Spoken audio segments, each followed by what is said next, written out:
Shabbat Shalom, awesome tribes of Israel.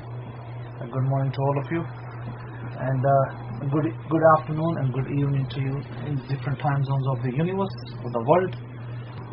Today we are here, Saturday, August 10. The American date format over here, so I'm going to read it the right way.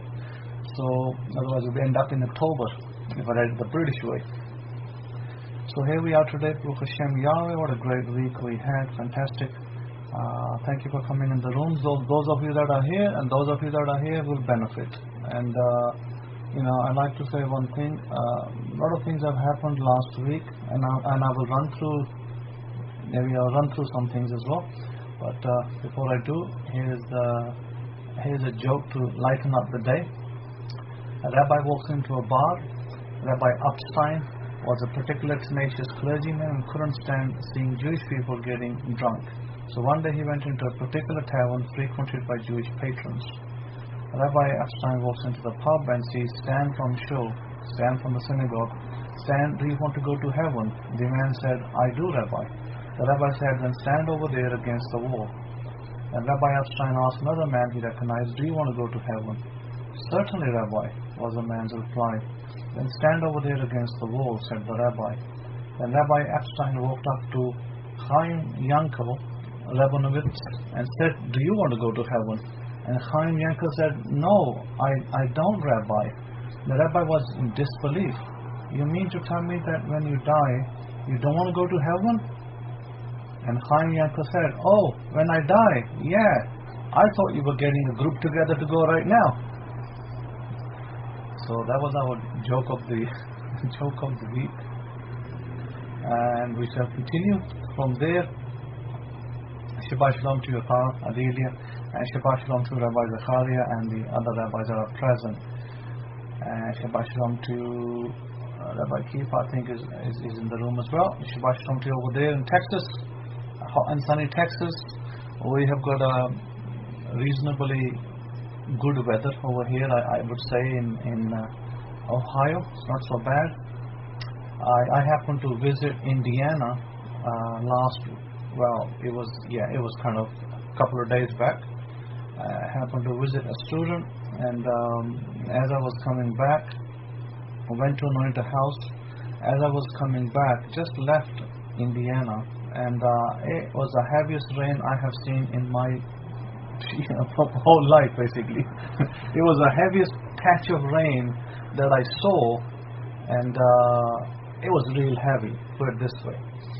I couldn't, my wipers were going full, and I couldn't see maybe more than 7 to 8 yards ahead. And that is when I summoned up 2 angels. Listen to this, it's very important that you understand what I just did over there. I summoned up 2 angels and I said, stop the rain. Within 2 minutes, the rain stopped. And I passed through that, and it was clear skies. Suddenly I saw these clear skies ahead of me. Sunny, clear skies, my wipers were going on dry. So I switched my car wipers off. I looked behind my screen, complete dark clouds. And I was like, wow, that's interesting, isn't it? What a great episode. Hashem Yahweh. So angels are here for our us. Angels were not just created for God as religions, Christianity and every Tom, Dick and Harry out there thinks that God created angels for his own service. Angels were created for us to use, for our service. Question is, people don't know how to use them. Then the other thing is this, that I would say some of the people, these are patterns. Let me give you a pattern. Pattern is where a person will join somebody and will stay there for 6 months, maybe a year, and then they'll disappear to somebody else. Then they'll do the same thing over and over again. Now, why do I say this? Because I have seen many people come and go. Over the 21 years of my ministry, I have seen many people who come, who stay for a few months, sometimes a few weeks, and sometimes maybe they might last a year. But most of the people, they end up leaving because they're not sincere. Neither they are sincere with God, neither they are sincere with themselves. And what happens is they go, and this what is title of this lecture today? The Frogs of Egypt. Because these are the frogs of the world. So what they do, like the frogs of Egypt, the frogs of Egypt came into the bowls, in the plates, in the bedroom, and they were hopping all over the place in the palace of the pharaohs, in the homes of the Egyptians, and then from there Moses had to command them to go back where they came from. Think about this for a second. These are the kind of attributes and patterns that we see in people today. They jump like frogs from one place to the next, and the next, and the next. Question is, are you a frog? Or are you what is Israel described as in the Bible? Israel is described in the Bible as a lion, crouching lion. Israel is described also as an attacking eagle. And Israel is, you often see in Christian art the dove. You see this cross symbol and you see the dove symbol in Christian art. In ancient art, we had the symbol of the menorah, we had the symbol of the Star of David, and we also had the symbol of a fish symbol in ancient art. This is probably what was found in the first century, that you sometimes see in Messianic groups, where you may see the three combined together. So the question is this, what are you? Are you one to stay? Are you a stayer? Or are you a frog to leave? See, that's a very important question.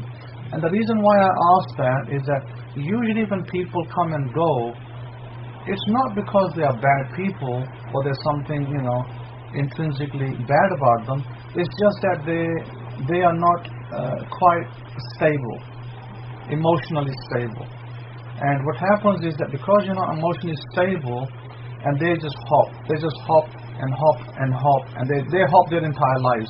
Believe me, when I tell you this, through experience and what I've seen in the 21 years behind me, and maybe longer in other families, I've seen the similar behavior, frogs.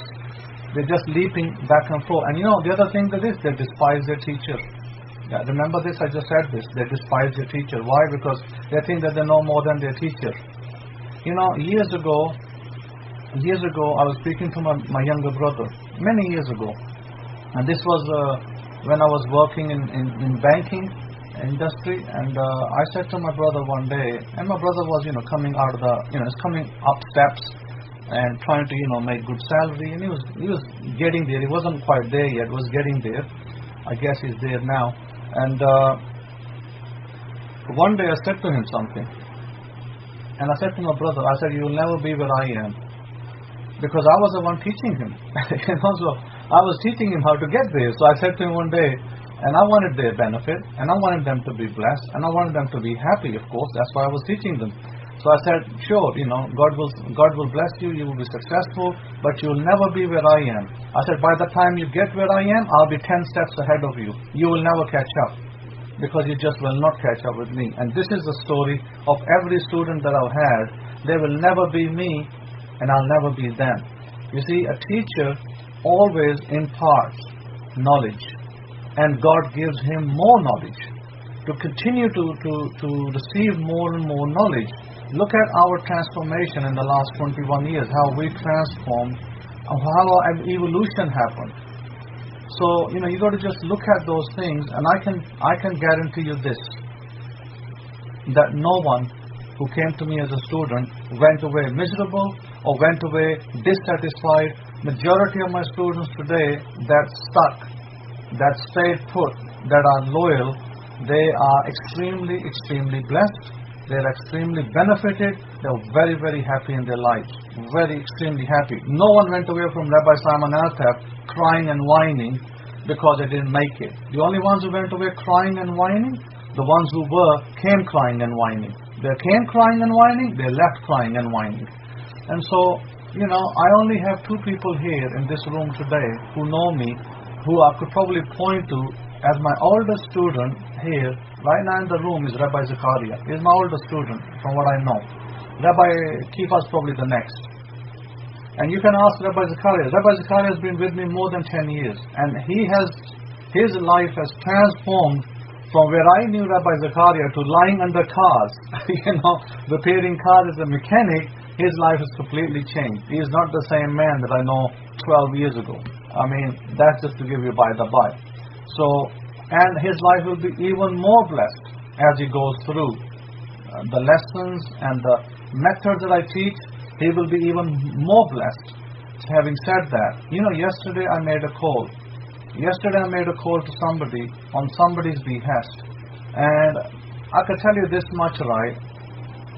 That call that I made to a student or a student was so important call that to that person that it would have changed their entire life and their thinking.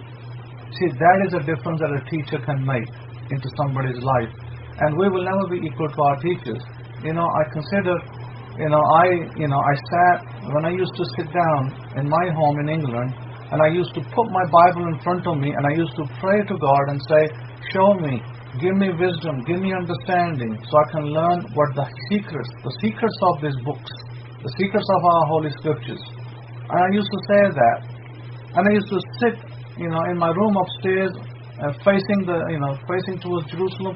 And God used to show me in bits and pieces, small items at a time. It didn't all come in one go. It was small things at a time.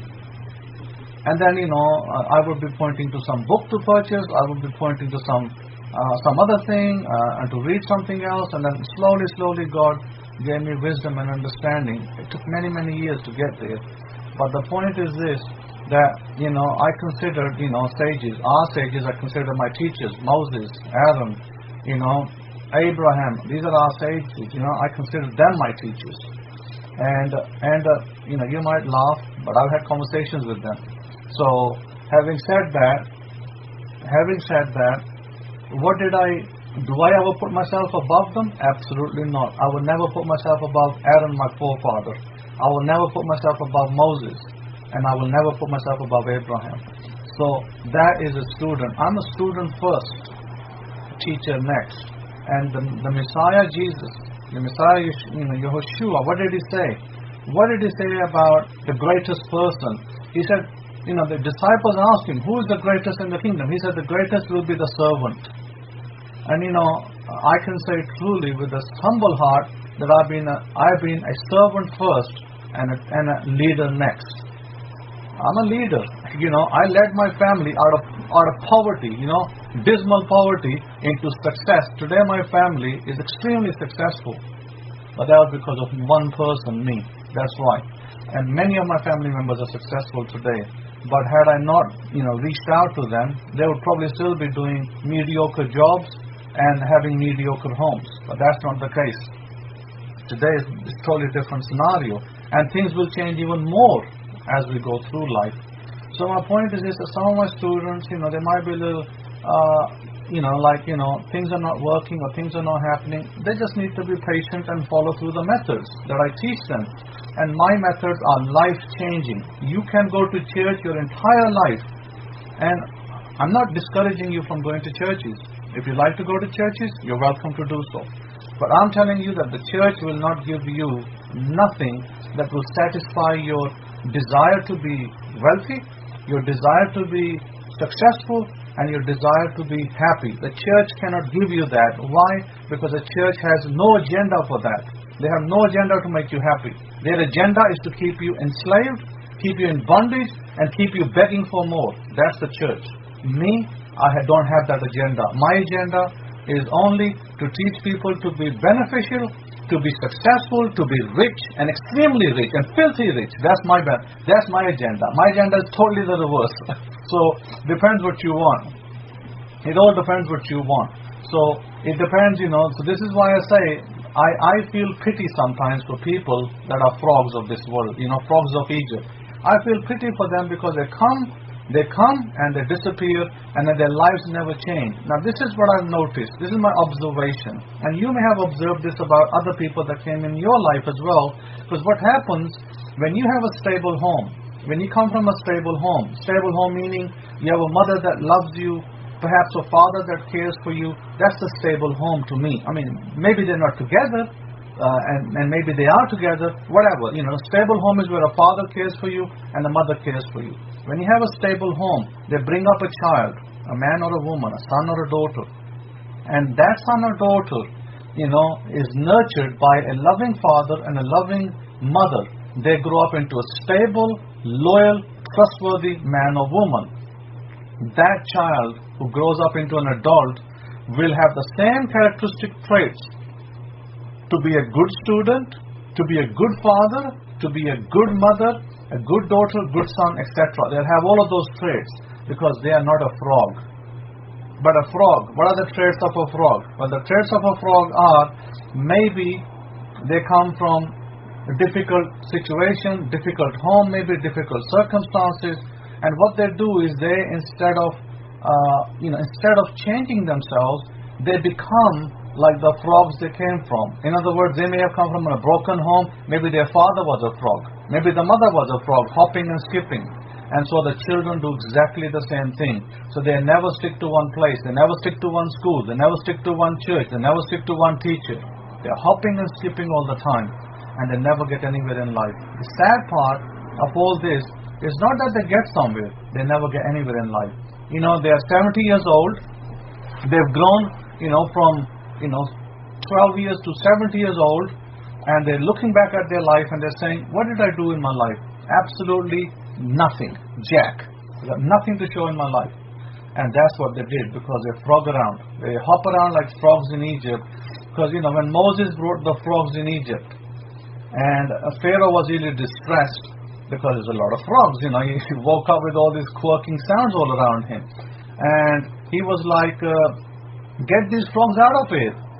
Get them out of my kingdom. And he said to Moses, get them out of here. And Moses said, sure, I'll get them out. But you see, the problem was this, that Pharaoh was very, very proudful man. He was an extremely proudful man, and he didn't want to submit to no one or nothing. He thought he was, he didn't say that he was the God, but he said he was like a God. And rightfully so, because Pharaoh was very powerful. And Moses had already warned him and said to him, and you can read about it in our Torah, in our Holy Torah, in Exodus chapter 8. He said that Moses had told him that if you don't let my people go, I will send frogs into your country, and the river will bring frogs, and Yahweh, the God that I serve, will send you frogs.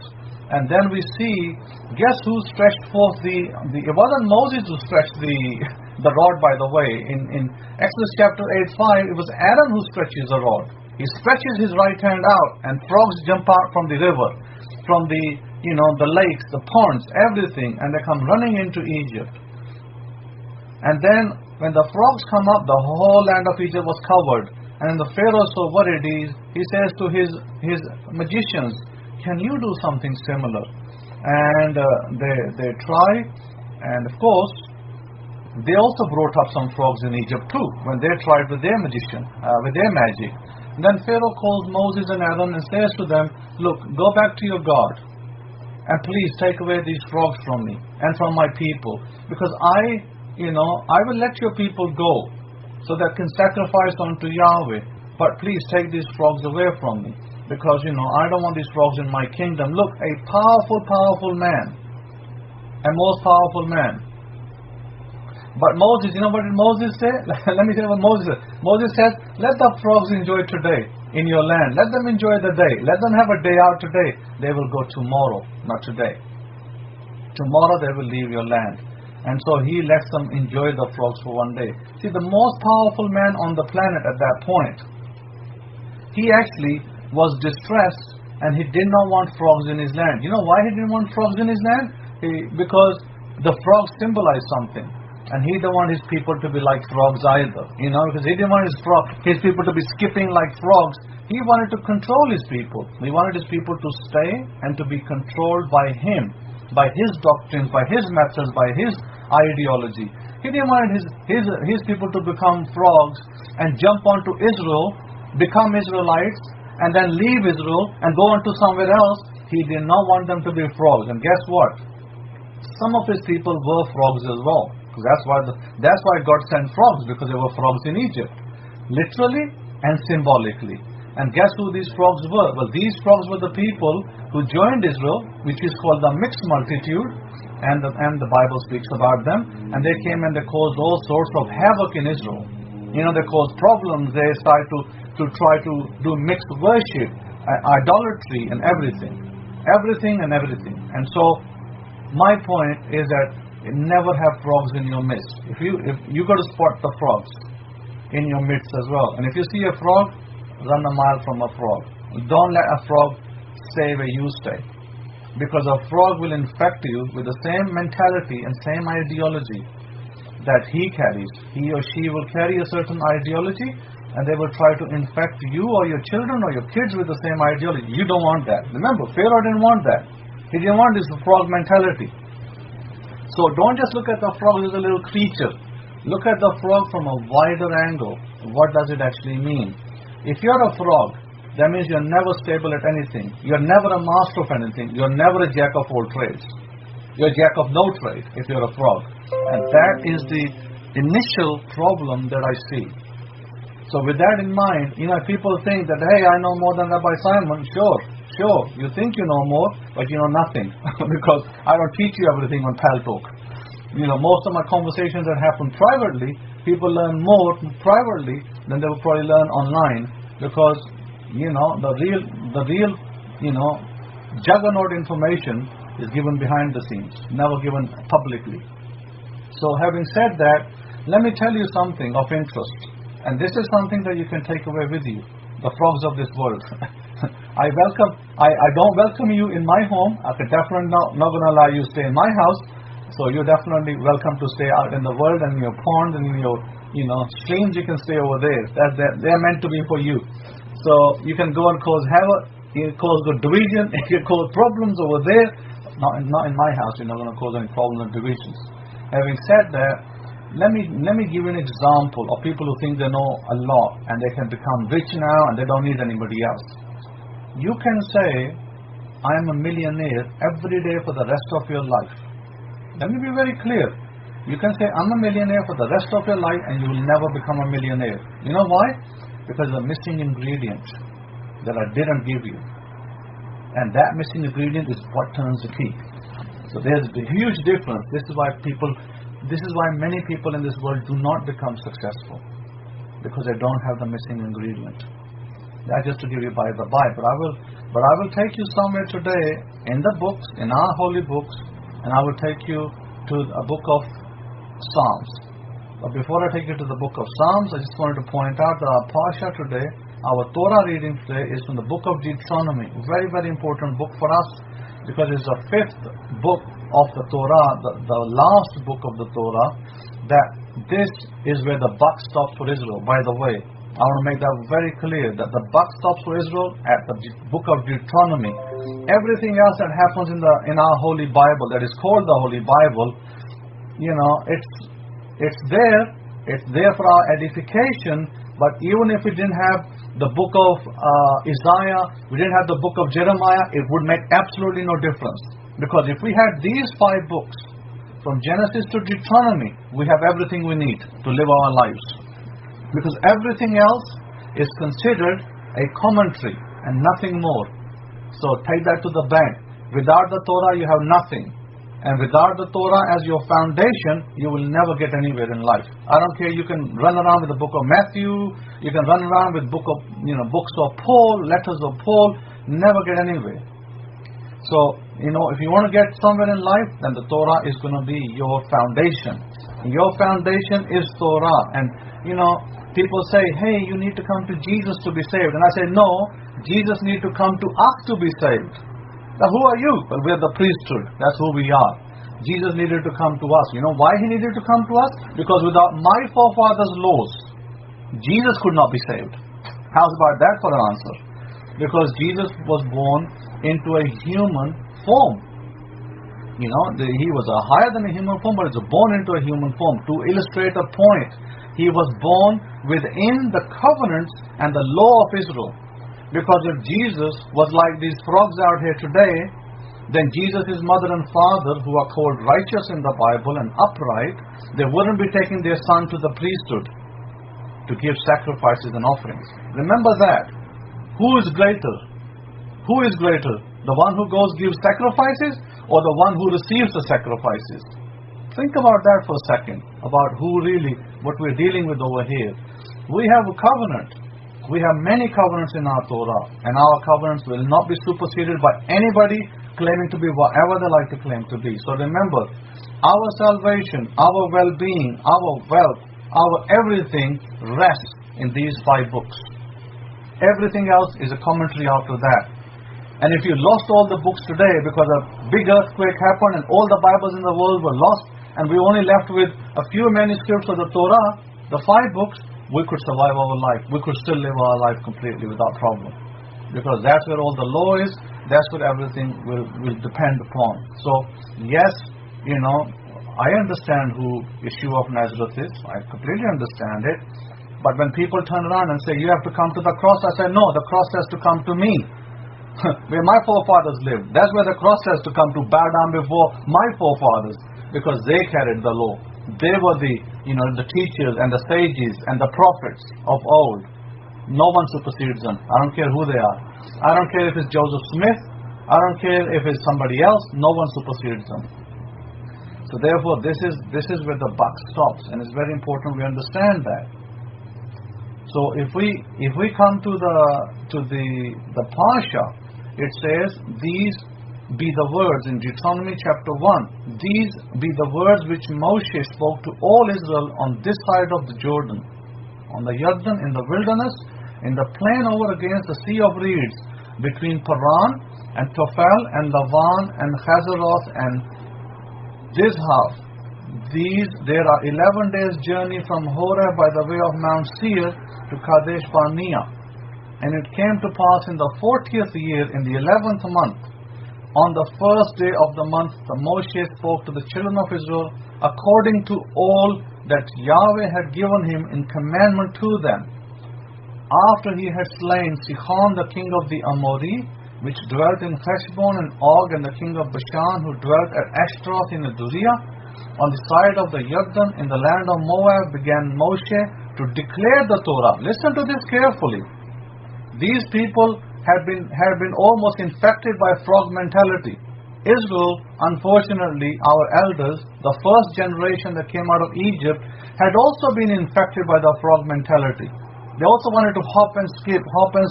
They wanted to go back to Egypt. They wanted to complain and whine all the time against their elders and leaders. They were whining and they were complaining about water. They were complaining about food and not having enough fish and not having enough meat. They complained all the way. And the Bible tells us it was 40 years that God took them in a circle. Because He said, you're frogs, so I'm going to walk you in a circle to correct your frogginess. He said, none of you are going to enter the land, bar 2 people. He said, none of you are going to enter the land. But your children will, because your children is a clean generation. And they will come up with clean minds. God did not even permit them to enter the land. What a sad state of affairs. These people who came out of Egypt, out of 400 years of dwelling in Egypt, God does not permit them to enter the land. What a powerful, powerful testimony. That if you go against the creator of this universe and you think you can do it by yourself, well, guess what? Think again, because you have something coming. So God did not permit these people to enter the land simply because these people were not, they were not compliant. They were not doing what they were told to do. God was for them. God was always for them, not against them.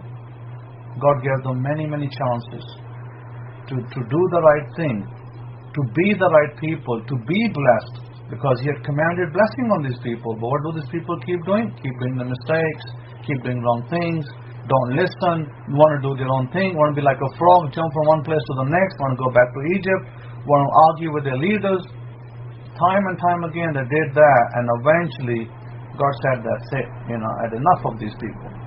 Now I'm not going to let them, I'm going to kill them all. And Moses then stood in between and said, no, don't kill them, because if you kill them all, what will the people say? What will the Gentile people say? That you brought your people only to kill them? He says, no, let them go. And then God said, okay, well, none of these people will enter the land, but their children will, and that's what actually happened. So they didn't enter the land. And then Moses said many things. Moses wrote many things. Moses spoke about many things. And Moses said that, you did many wrongs, but God still forgave you. And, he says that you were given chances after chances. but you continue to do wrong. And Moses said, I know this, that when I die, you're going to go astray again. You're going to start following other people, and you're going to be following one pastor to the next pastor, to the next, to the next, to the next, and it doesn't stop. The frog mentality. It would be better, let me be very clear, it would be better that a person stays with one church. That would be a faithful person. A person who stayed with one church would be a faithful person the entire life. Then they hop and skip to about 15 churches or 30 churches. Eddie, you're asking the question, Rabbi, can non-religious people who are like busybodies and opinionated be frogs? Absolutely, they can be like frogs as well. They can be frogs. So my point is this, that the whole idea of going to a religious dwelling, a religious place, is so that you can get spirituality, you can get understanding, you can get learning, you get peace, patience, and you can learn how to benefit yourself. Isn't that the idea of church? Isn't that what a pastor is supposed to do? A pastor is supposed to pasture his flock. But if the flock is not pastured, instead they are pasteurized, so you're not going to get anywhere. So the problem is, but there is one element to it. And the element is this. If you're faithful to your one church, and if all you did was you stuck with one pastor for 50 years of your life, I'd say kudos to you. Because at least you're a faithful person. You're not a frog. You didn't jump between 20 different churches or 50 different churches. You see, you might be in the wrong place. And you might say, you know what, I'm in the wrong place, I'm going to find the right place. And you find the right place and you stop. You're no longer a frog. But if you frog all the time, you stay at one place 6 months, then the next 6 months at another place, then another 6 months at another place, then you're definitely a frog and you remain a frog. So don't be a frog. Stick to one place, stick to one teacher, and stick to, the place where you're being blessed. It is very, very important. Stick to the place where you're being blessed and you will do well. Now, we will come back and we will deal with, other things as well, but I wanted to go back to the Psalms that I spoke about earlier. In Psalm 19:14 in your Bibles, and I'm going to quote from King James, not from the Abrahamic faith. Let me open the King James, because it's probably the common Bible out there. And in 19:14 of the book of Psalms, it says, "Let the words of my mouth and the meditation of my heart be acceptable in your sight, O Lord, my strength and my Redeemer." What do those words mean? Now, if I was to point to you and ask you this as a question, interactive session, so I know people are not sleeping still because it's Saturday morning, everybody gets up late, from late Friday nights.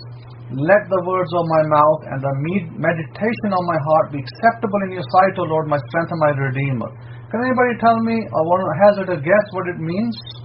And don't worry, I'm not here to make fun of you or laugh at you or make jokes about you. I'm only asking you your answer, whether your answer is right or wrong. There is no wrong answer in here, because everybody will have a different view to that particular scripture. So you will still be right in your answer, even though it may not be the answer I'm looking for, but I will explain to you afterwards. Anybody wants to hazard a guess? Amen.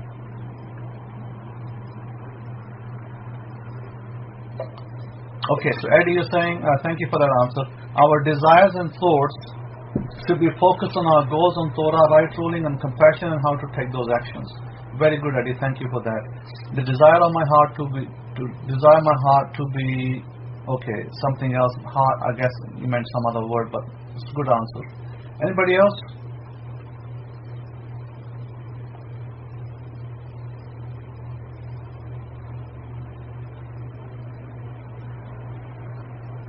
Okay. Well, that's fine. We can take it from here. We don't need a lot of interaction. But it'd be nice if some people interacted, which is good. Some of you have, so thank you for that. So I'm going to give you what it actually says, and I'm taking. See, people ask me, where did you get this, Rabbi? Where did you get these things from? And sometimes I laugh and I say, I get things from stones, and you may not understand stones, but I do. So therefore, talking about stones.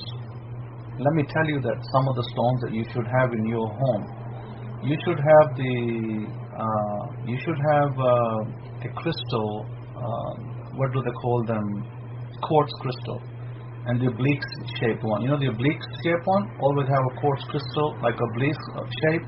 Have one for the citrine and have one for lapis lazuli. These three crystals, very, very good, very important. Keep them in your home.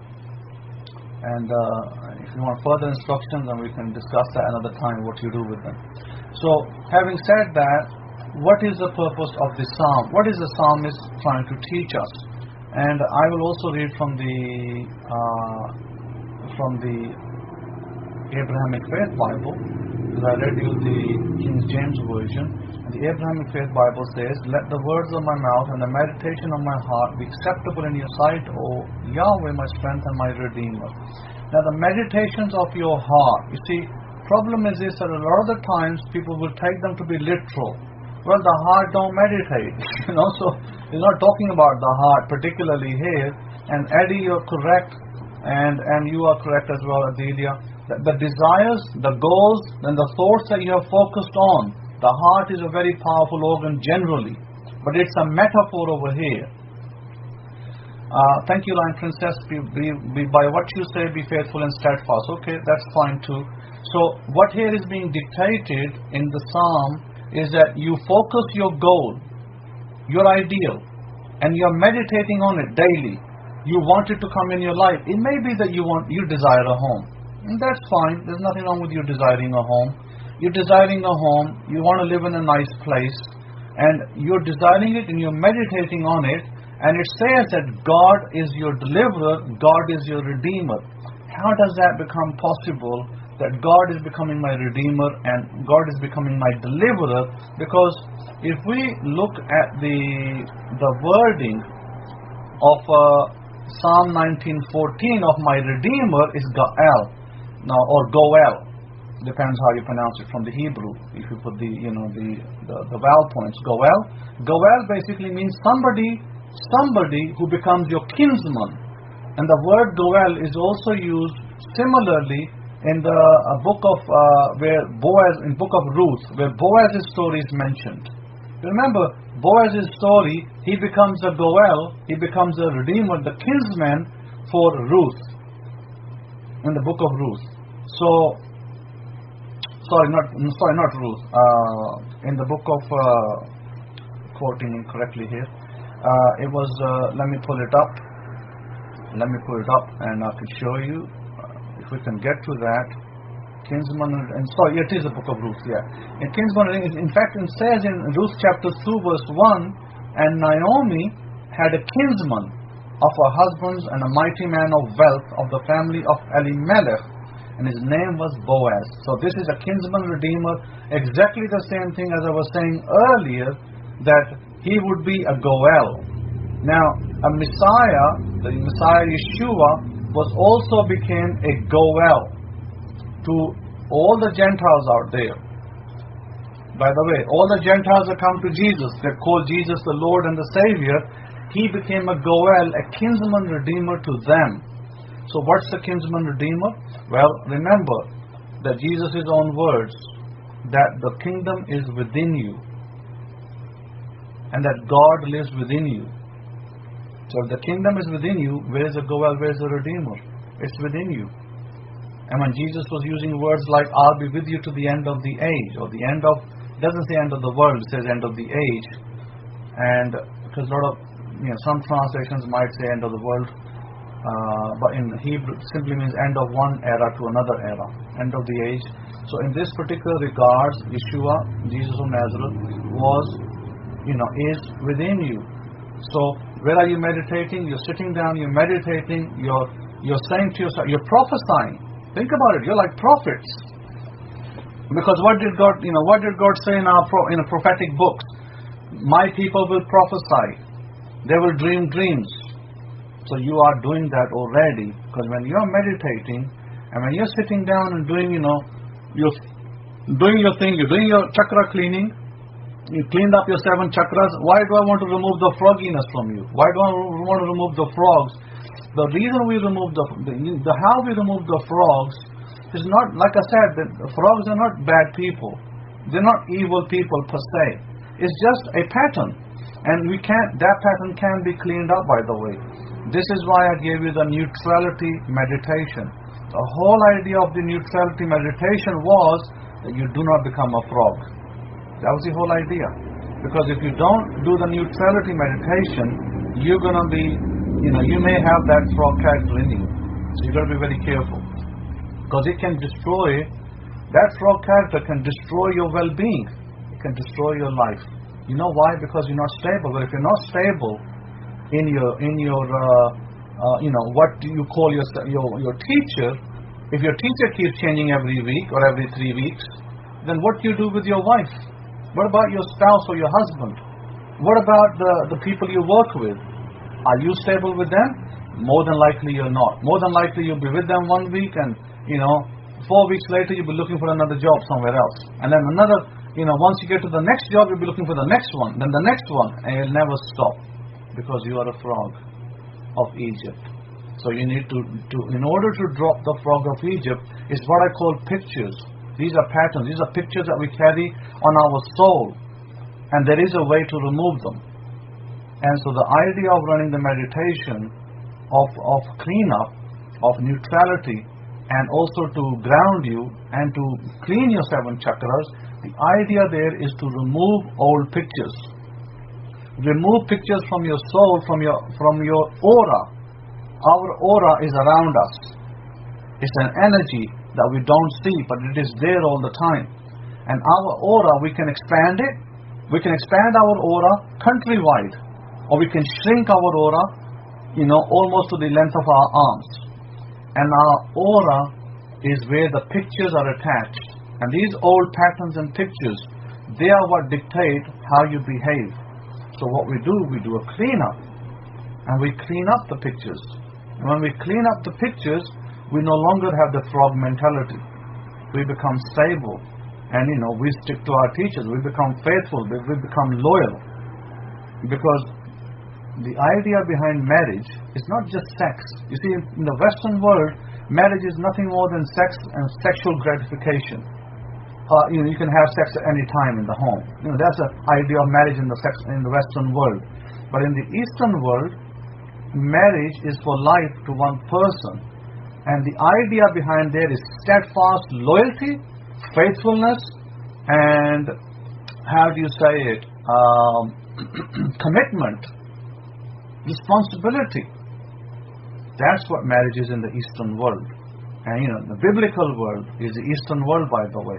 In the Eastern world, my goodness, people, they get married and they take so many days to get married. Like, they do their marriage ceremonies for a week. And sometimes I wonder why you take a week to get married and it only takes 5 minutes to do the vows. It's because they take their marriages very seriously. They don't want to do it every year or every 2 years. They only want to do it once. And they want to stick to their husbands and they want to stick to their wives. And people hate the word divorce in the East. Did you know that? People dislike the word divorce. You say the word divorce, people's eyebrows are raised. Don't use that word. They say, don't use that word. I don't like that word. Because they want to commit. And they want to commit and they want to commit for life. And Rabbi Kefa can probably ask his wife that, he can ask her, what do they think about the word of divorce? And what do they think about commitment and loyalty?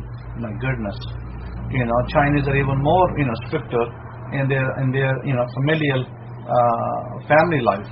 Because, Chinese are, have you seen a Chinese community split up? I've never seen a Chinese community split up. Never seen it. And I've seen Chinese, wherever they live, they're all bunched together. Wherever you see China, you see Chinatown. We see Indians, you see India-town. We see Pakistan, it's Pakistani town. They're all in one place. They all hop together. Where there's Arab, there's Arab town. See, these are the things, right, that show you the communities, how they live. A very, very tight family unit. So, the Chinese build one restaurant and 15 families work in there. All the Chinese that come, they're all working over there. So, they don't want to go do any other job. You might think, right, that they might want to become engineers and doctors, and of course, some of them do.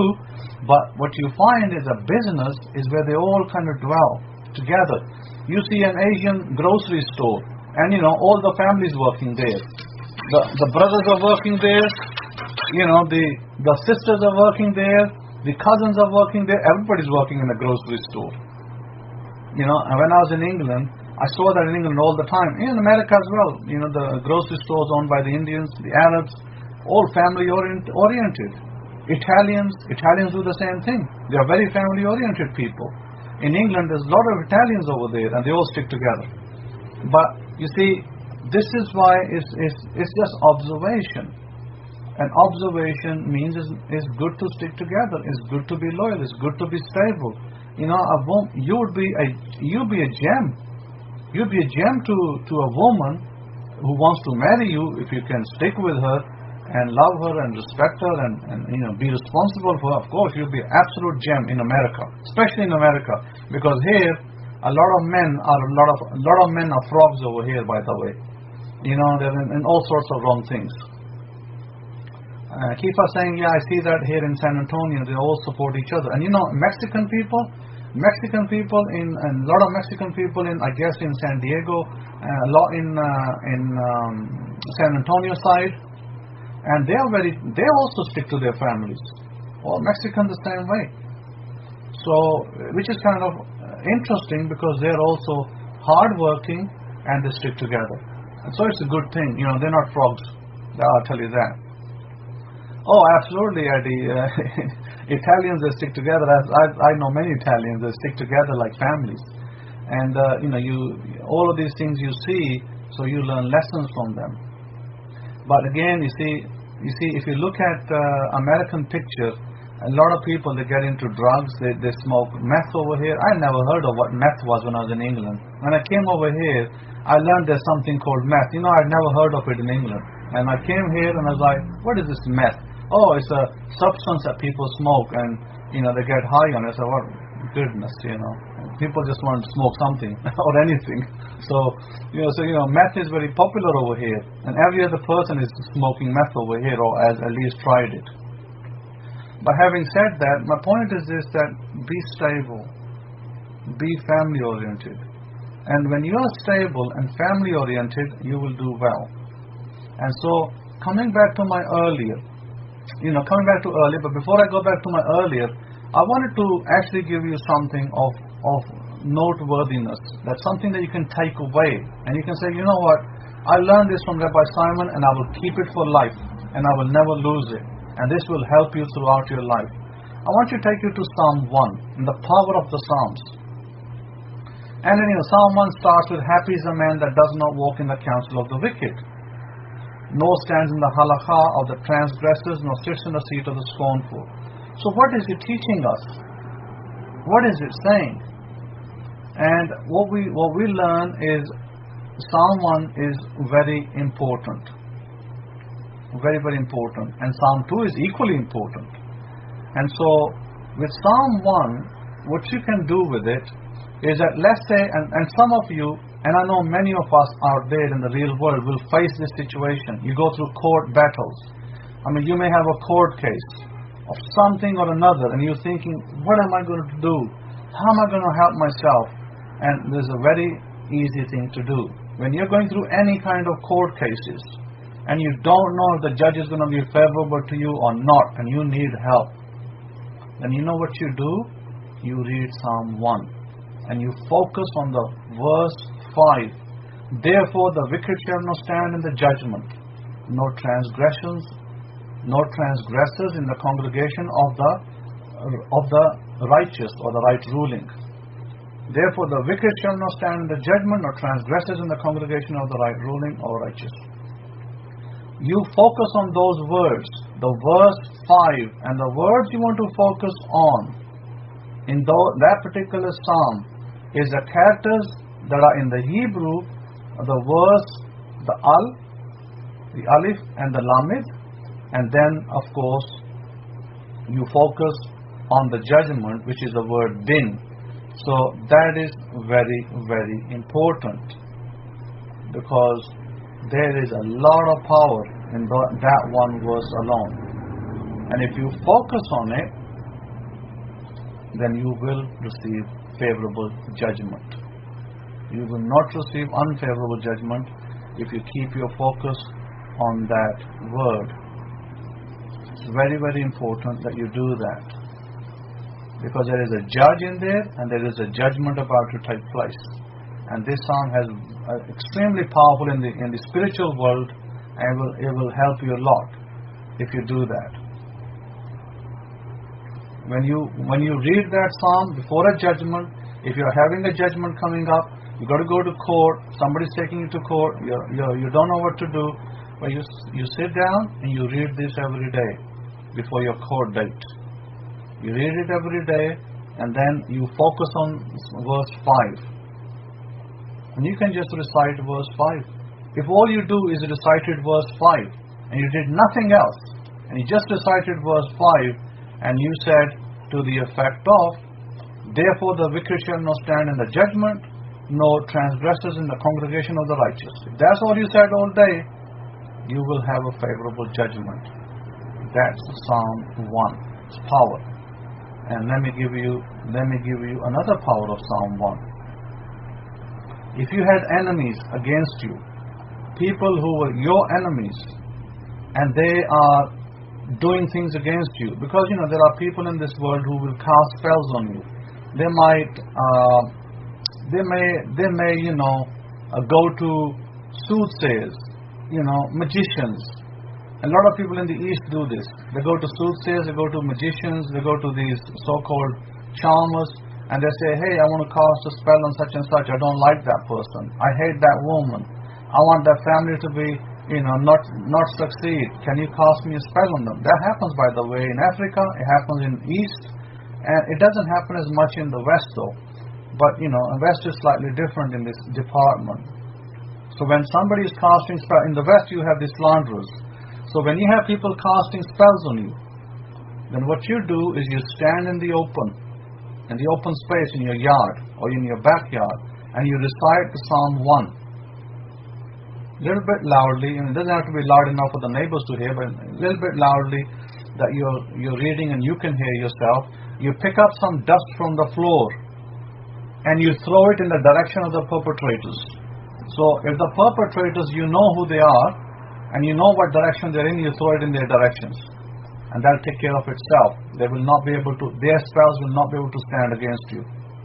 And what if you don't know the perpetrators? What if you don't know their direction? No problem.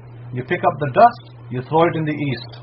You read the psalm, you pick up the dust, you throw it in the east, and you say to God, nullify everything they're doing against you. Send it back to them. You send it back to them. So any curse they cast against you, any evil words they're spoken against you, you send it back to their house. And destruction will come upon your enemies by this. So this is powerful, powerful stuff. Yes, Eddie, always to the east. Or if you know the direction of your perpetrators, if you know who your enemy is, and you know what direction they live, then usually you will send it in their direction. It might be west, it might be north where they live from where you're standing. So first you have to ascertain who is your enemy. And if you know your enemy, you send it in their direction. You pick up dust and throw it in their direction. That is a very, very powerful technique in the Torah. And it's from the Torah, by the way. I didn't invent this. So therefore you can do this. And this will help you. I speak about this technique in my book, The Power to Have Prayers Answered. Very powerful book that I wrote a few years ago that people can use. But remember that these techniques are not just by the by. Who use them? You use them in your daily life, because you're going to come across enemies. You're going to come across people who dislike you for no reason. Maybe they dislike you the way you dress. Maybe they dislike you the way you speak. Maybe they don't like your accent because you're from Mexico or something, So you're gonna have enemies, and you're gonna have people slandering you for no reason. So what you do this. You can put them to rest. So therefore, these are very, very important techniques that I want to emphasize on, that you learn them and you keep them with you, because they will help you in your life as you go about. Now, I was speaking with somebody who is fearing prison, because they might go into prison because they're broken pro. And I said to them, do not worry about these things, Because they're thinking, what the hell is the rabbi talking about? He doesn't know what the hell he's talking. I'm going to prison. My life is about to be cooked up in a cell. What does this man know about me and my agony? Well, the rabbi knows a lot about you and your agony. Because the rabbi actually knows how to free people from prison. The rabbi has much more powerful method than you ever will, so you've got to learn them. I said to the man, don't worry about it. I want you to read Psalm 71 daily. Read it 7 times a day. And you will come out of prison. I don't care if they've thrown the key away and they say to you, hey, you're going to die in this prison.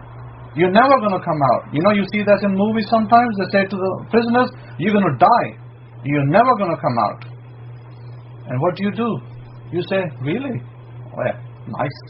I'm never going to go out? You must be kidding. I'm leaving this prison alive and well. You tell yourself that. And you read this Psalm 71. You will not only come out alive and well, they will tell you to go home. I tell you, that is the best thing you can do for yourself. Psalm 71. You read that Psalm and you see yourself outside the prison, free man. I guarantee you this, that if you are cooked up in jail for life sentence, if they're giving you a life sentence, they said, you will never go out, you will go out. I guarantee it.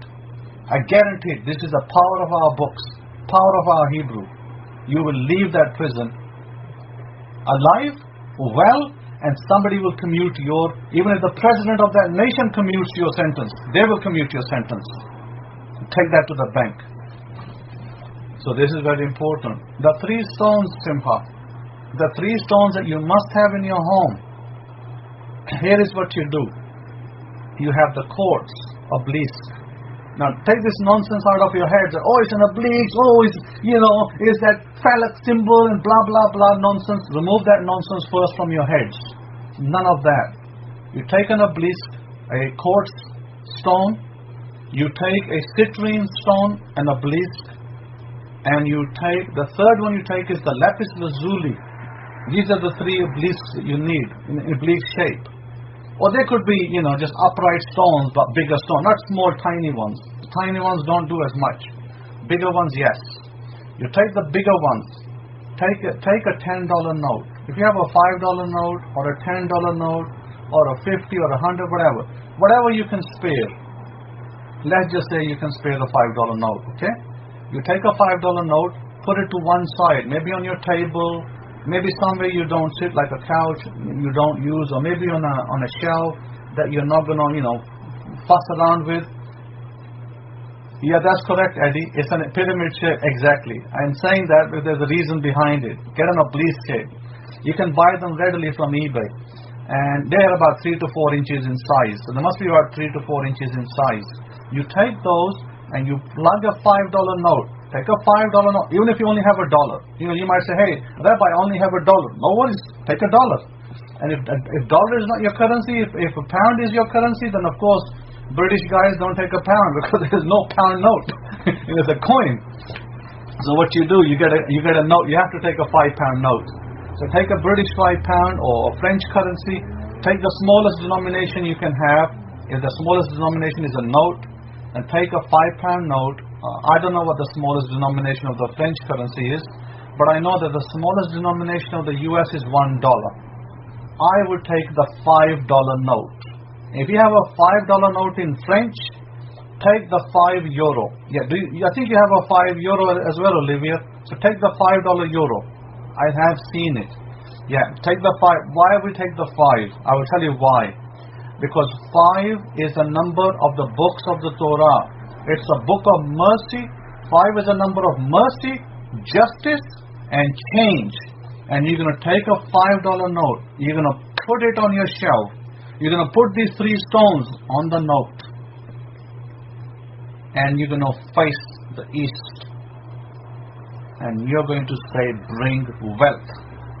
And you're going to chant lullaby. Like you do a lullaby to a baby. Baby, go sleep. Baby, go sleep. I don't know any lullabies for babies, but you might do a lullaby like for a baby. Those women out there who know how to do lullabies, you're probably good with that. You sing those little songs to the babies. You sing this little lullaby. Wealth, wealth, wealth, wealth, wealth, wealth.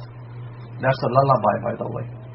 And once you've done that, you do this, you face the east, and you do with your fingers, you open your palms up, and you call it in, like you pull it, like you're calling it in. You know, you do this calling in, like you're calling in somebody. Like, you know, like these planes. If you're on the airport, and you see these guys, they're trying to call the planes into the parking zone, and they're using their arms, hand gestures. Come in this way. So you do this with your note. You put your note, your bliss, you face the east. East will, by the way, maybe the east in your case. One more thing, east from America.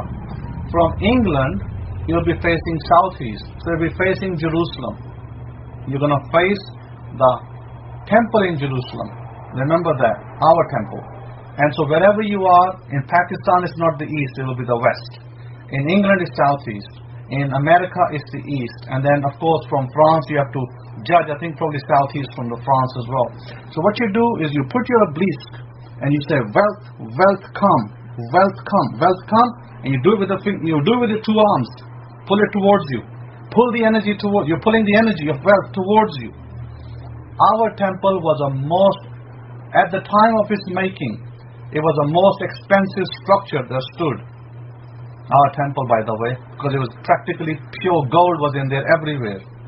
And golden menorah, and golden lampstand, and golden other things, table, and my goodness, gold hewn into the pillars. This was the most expensive structure that stood. And it was a symbol of power, authority of God on this planet. And even though the temple may not be there, but the symbol stands. The symbol still stands. And so therefore we are using that power to bring in the wealth. So take that to the bank, and this is not coming from a church or a pastor. it's coming from me, a rabbi. A coin in your gate, and you will do well in your life. Leave the note there. Don't take that note and say, I'm going to go spend it or buy some sweets. Once you put that $5 note, leave it there. It's reserved. And leave those 3 items on it. And the energy, money is energy. The stones are energy. You're lining up the energy to bring it to your home, to yourself. The Egyptians were very clever people. They understood energy. And this is why the Egyptians lined up, their pyramids were lined up exactly with the planets, with certain orientation. Why? Because they knew how to line up the energies to receive wealth and power. See, people often ask the question, well, why did they line up their pyramids with such precision? Because they understood energy. And guess who stayed in the Egyptians? The Hebrews, of course. So they were the next people to understand energy. And our prophets understood energy. And our prophets taught about these energy things. So it's very important to learn that you can do this for power and success. Now, if you do this, you will do greatly well for yourself. But remember, belief is important. Don't do this with half a heart. Do this with complete obeisance to the God of Israel, complete understanding, and complete happiness and complete devotion that He is it is God who gives us wealth. Remember in Deuteronomy 8 what it said. It is said, did not get wealth by your hands. It is I who give you wealth. Never forget where the wealth came from. It came from the God of Israel. It came from our Maker. He has a commanded blessing on us. And all of you who join us, Baruch Hashem Yahweh, you can too be partakers of the blessing. We're not claiming it all for ourselves. Anybody can join us and take it. There's absolutely no problem. It is done and it is finished. Absolutely. And when you do that exercise, and you can run that exercise every day, and you can say it is done, or you can say it is finished, and it will be done. The Om symbols are very important symbols. By the way, the Om symbol, let me tell you something about the Om that we sometimes chant. Indians chant the Om, and the reason why they chant it, because did you know that the planet, I believe it's the Sun, if I'm not mistaken, one of these planets, big planets, the sound that came out of this after testing was a sound of Om. Hence why it's an energetic sound. So the alchemists use this sound because it can also have magnetic effects in your life, personality, health, wealth, everything. So there's actually Om sound. There's nothing bad about the Om sound. It's a good sound to have. So with that in mind, I'm going to leave you. I'm going to love you, awesome tribes of Israel. You have a great, wonderful day, Shabbat, a week ahead. Until next time, I'll pass it over to Rabbi Kefa. Shalom, shalom.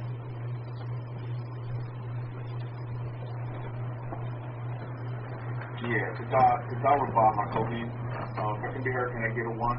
I'm so happy and humbled to be a student of Hakohi. I'm so happy and humble and so grateful that I am a student of Hakohi. I'll say that again. I'm so happy and grateful, humbled to be a student of Hakohi. Because, Hakohi doesn't have to give our testimonies for us. We should give our own testimony and be our own watcher and witness to the fact that our lives have literally changed. Paradigm shift. I know with my life, I can't speak for you. I would encourage you all to give your testimony as well, as a watcher and a witness of your own life. That my life has literally totally changed, and it has happened exactly how he told me it would happen.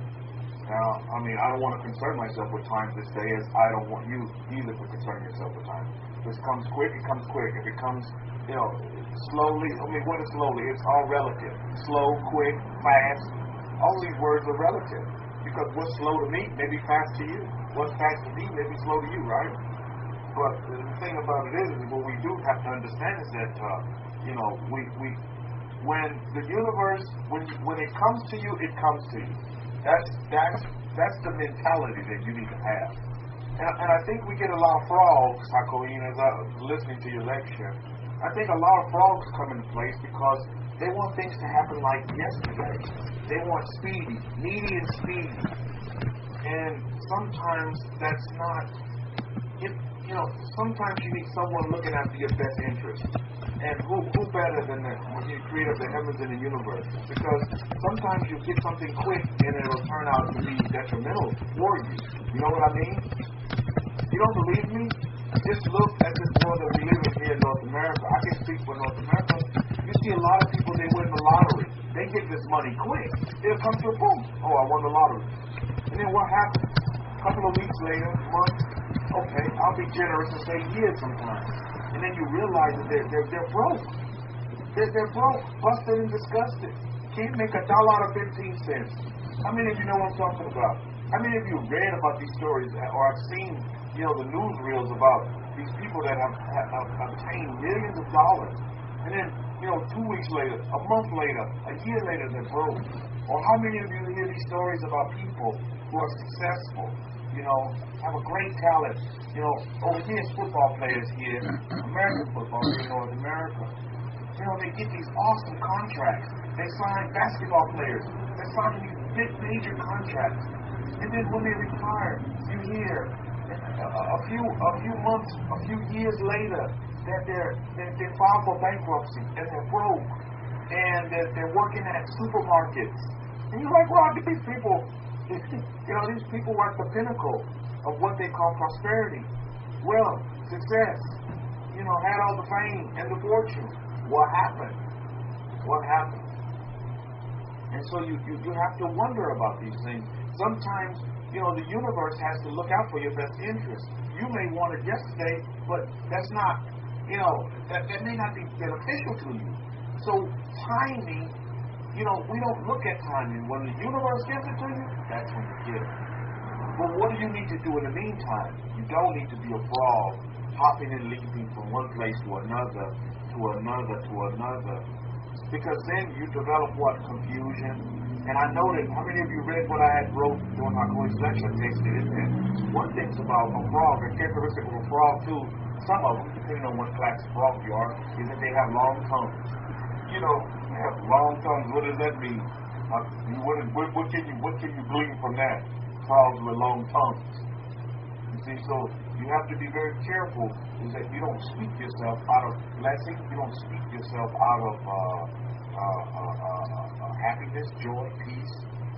Those fundamental default settings.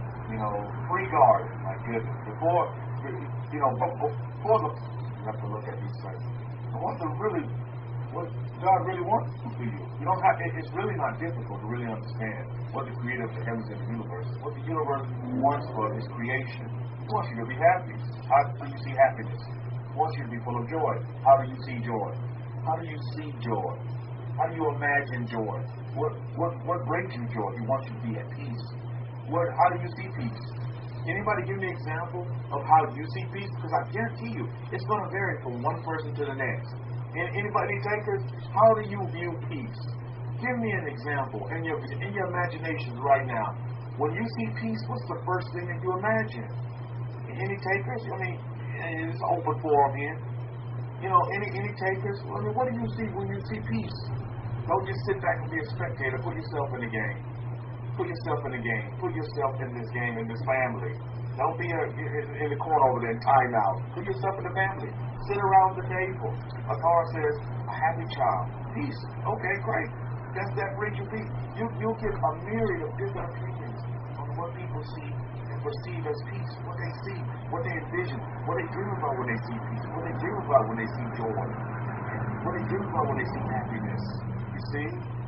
Eddie says happiness, no negative people are achieving goals. Great. That's great. That is great. That is great. That needs to be your motivation and mainstay, not when it's going to happen or what time it's going to happen. You see, you're missing the point. You're missing the boat. You're missing the boat. The D says love. You're missing the boat. You're missing the boat. And I would encourage you all to hone in on that. Don't just say love, that's general. Love, what is love? What kind of love? The love of a man? The love of what? In a relationship? What kind of love? The love of money? I mean, what love are we talking about here? Be specific, so that you can pinpoint and hone in on, and the universe can help you and assist you. You know what I mean? And just laser pinpoint exactly go and bring it right. Exactly like you want it. It may not come to you how you perceive it. It may come, but it'll come to you exactly how you want it. Exodus. Peter says, life for another. Oh, that's great. Creates a satisfaction. Well, that's great. That's great. That is all. But what many people fail to miss, and I know this in Christianity, Catholicism as well, that they're so busy on trying to make other folks happy. This is just what I noticed, and on my side of the pond, is that they're so busy trying to make other people happy that they neglect themselves. How many of you have been at one time or another? You're too busy trying to make mama happy. You're trying to make your friends happy. You're trying to make daddy happy. You're trying to make the pastor happy. That you neglect yourself. That you don't make yourself happy. This is why you must internalize everything and look within yourself. Because what comes from your deepest bowels will be portrayed, and you'll see a physical presentation of that very same thing that's on the inside of you. You see, not just putting up some kind of show. You see, lip service will get you nowhere. I mean, if you've been hoodwinked and bamboozled by the lip service of love, oh baby, I love you. Oh baby, I love you till death do us part. How many of you heard that before? Where is that person today? and last time I checked, you haven't died. So where is that person today that said those words that gave you the lip service? You see, again, lips move 100 times a minute in some instances with some people. So I think it's very, very important that we hone in and we look within ourselves. That's going to be very, very important. Very, very important, you see. Very, very, very important that you start to begin to do self-analysis. When you begin to dive within yourself and not just giving bullet points. How many of you know there's many people that are good at giving biblical bullet points, but there's no meaning behind it. There is no substance behind it whatsoever. A bunch of bullet points, you see. They sit here and they just give out a whole bunch of bullet points. but on the inside is emptiness. I see that a lot in my observations as a student of humanity. So I like to study human beings. I'm a human being myself. So I like to study human nature so that I can understand human nature better. So that I'm very careful that I don't want to step on and I don't want to offend anyone. But I want to truly bring love and peace and happiness to everyone's life. So I must study human nature.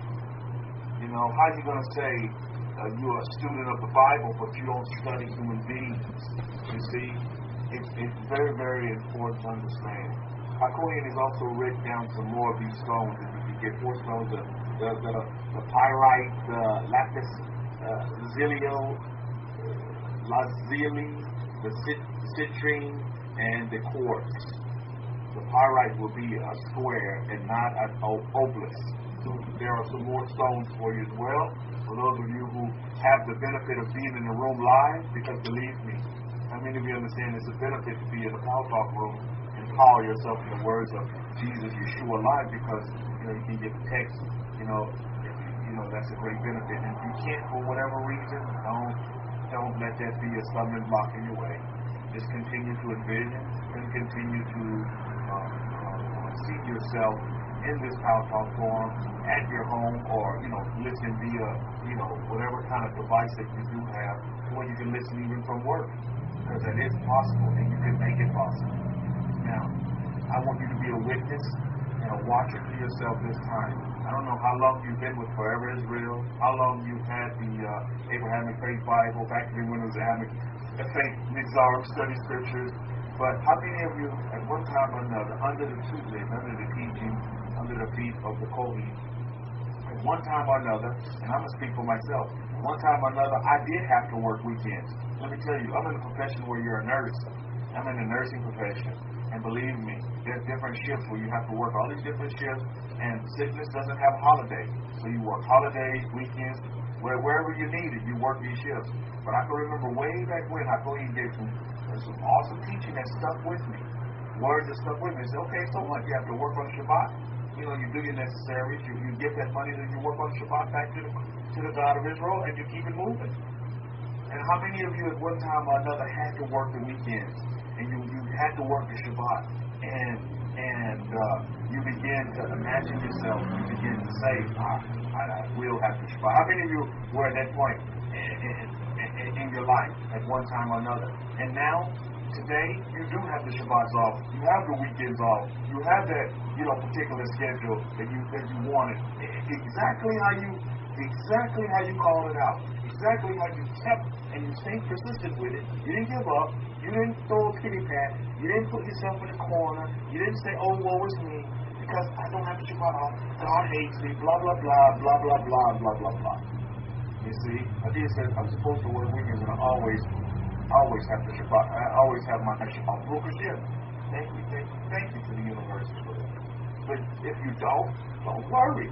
What you can do is continue to speak it into existence. Believe that you have these days off, that you have the Shabbat off. Or if it's not the Shabbat, you want the whole weekend off, because that's one of the benefits of being dispersed in America. Most of these jobs in America, they do give you the weekend off. You know what I mean? It depends on what field you're in. You may not have every weekend off, but you can get some. Because they have that mentality. I remember back in the day where weekends, that was like the tradition. Okay, weekends off, Friday, Saturday, Saturday, Sunday, that's like off time. You know what I mean? So that's been built in, in this nation that we're in. I don't know about the UK if they're like that, but I can tell you, I can guarantee you China's not like that. That's not their tradition. The only day they have off is like Sunday. That's like a day, but they work Monday through Saturday, they work. So that's not a tradition for the Chinese culture. But they do see Sunday as like a day of, like a day to themselves. You know what I mean? So I think that's important to understand. So depending on what nation you're in, I don't know, can you tell me about France, Hollywood? What does France do? So I can tell you, here in America, it's like built in. Right? Let's have Sunday off. Sunday off. And 9 to 5. Remember back in the day, it used to be 9 to 5. Oliver from France is saying Saturday, Sunday as well. It's like built in to the nation as part of their culture, part of their heritage, as a tradition to, okay, let's afford these people these days off. And if you can't get those days off, they always try to accommodate you with at least 2 days off during the week. They always try to, it may not be back to back consecutive, but they'll try to do that as well. So there's great benefits being in a nation. And again, you can speak into existence in your meditations, in your daily rituals. Speak these things that you want for yourself. Do you not think it's God's desire, the universe's desire, God's desire for you to have the Shabbat off? Of course it is. But you have to want it all. You can't sit there complaining and not doing anything about it. Oh God, I want the Shabbat off. Oh God, oh God. You see? You have to speak it into existence. The universe is just waiting on you. See, sometimes we get that misunderstood. Sometimes we think we're waiting on the universe, but actually it's the opposite. The universe is waiting on you. The universe has been waiting on you. The universe has been waiting on you for many, many years. Right? In some of our instances, because we'll say it ourselves. Oh, why did it take so long for God to bring me into this truth? Actually, it's the other way around. Why did it take you so long to come to the truth, to the facts on the ground? The universe has always been there. Think about that for a minute. See, a lot of times we have things a little misplaced, a little out of arrangement. And we need, the Kohanim, the leadership that's been appointed, the teachers that's been appointed by the very Bible that you have in your house, they've been appointed by God to lead and direct and guide the children of Israel, thus guiding the rest of the world. Because we are a light to the world, you see. Luxury class, he said, when I accepted a new job, Saturdays was required. They gave me it all because I needed it all. Indeed. A lot of times people are fearful. They're fearful of their boss, they're fearful of whatever. They're fearful of the fly, they're fearful of many things. But you don't need to have that kind of mentality where you fear anything. You go through and you speak your mind. You speak your mind to your employer, of course, in a professional way, and you'll get it off, you see. So I think it's very important. Very, very important. It's biblical. You ask, you will receive. But you never ask. So guess what? You never receive. Yet in the back of your mind, you're conjuring up all of these thoughts. Oh, I have a employer, blah, blah, blah. When you never even ask the man or the woman if you can have the day off. Or you too fearful. Oh, if I answer that day off, they'll probably fire me and I'll lose my job and blah, blah, blah. You see, you take in your mind, you go down these rabbit holes and wormholes, you create them. Because they don't even exist, but you put them in there. You see, you put them in there, they don't even exist. And then you create these fictitious world that's just not even real. You see? Thus, at the end of the day, making you miss your mark. You see, because you throw up all of these stumbling blocks. And you create this, or you have this, and you paint this picture of this individual as being this evil person when they're not. They're the most family-oriented, God-fearing person. And yet you got them out to be Asapam, the evil ones, Beelzebub, and the like. When they're not even like that. How many of you, at one time or another, I guess they call it profiling today, that's the word that you use. You profile somebody out to be something just based on what you perceive. And you never held a conversation with the individual and realize that's the most friendliest guy, friendliest woman you ever met, and you strike up a great conversation, enjoy the fellowship with one another. These are the things we need to get back to. I think it's very, very vital, very, very important that we understand what time really is. Time is irrelevant. When the universe wants to bring it to you, it's there. When you're ready for it, it's going to be there. But you got to be ready, and that's what the Kohen is doing for us. He's preparing us and he's prepping us to get ready. That's a lecture. Get ready. You have to be ready. Well, I get tired of them. That means you're not ready. So that means you just need a little bit more time to get ready. And that's what this parsha is all about. We see Moses. I'm going to read the beginning of it. I'm pretty sure all of you read the parsha as well. As we open up the book of Deuteronomy, the last of our 5 books, our powerful books, the foundation for it all. When we talk about the Torah, the first 5 books of the Bible, so everybody should be running to and build their foundation on that. But Moses, what does Moses do in this parsha? In the beginning of Deuteronomy, what is he doing, Mishpachah? We're told and we see, for those of you who have read your parsha, is that Moses begins to repeat the Torah. That word repeat is very, very powerful. How many of you are understanding that now? Read. Look at that word R-E. Just look at that alone. Repeat. And I looked it up on Webster, not Webster, I actually went to dictionary.com. I said, what is the word read? Because Moses began to repeat. And dictionary.com told me this about the word repeat. It's a prefix occurring from dictionary.com, by the way. I didn't go to reference.com or whatever. It's a prefix. A prefix occurring, originally in loan words from Latin, used with the meaning again and again to indicate repetition, or with the meaning of back or backwards. Back or backwards.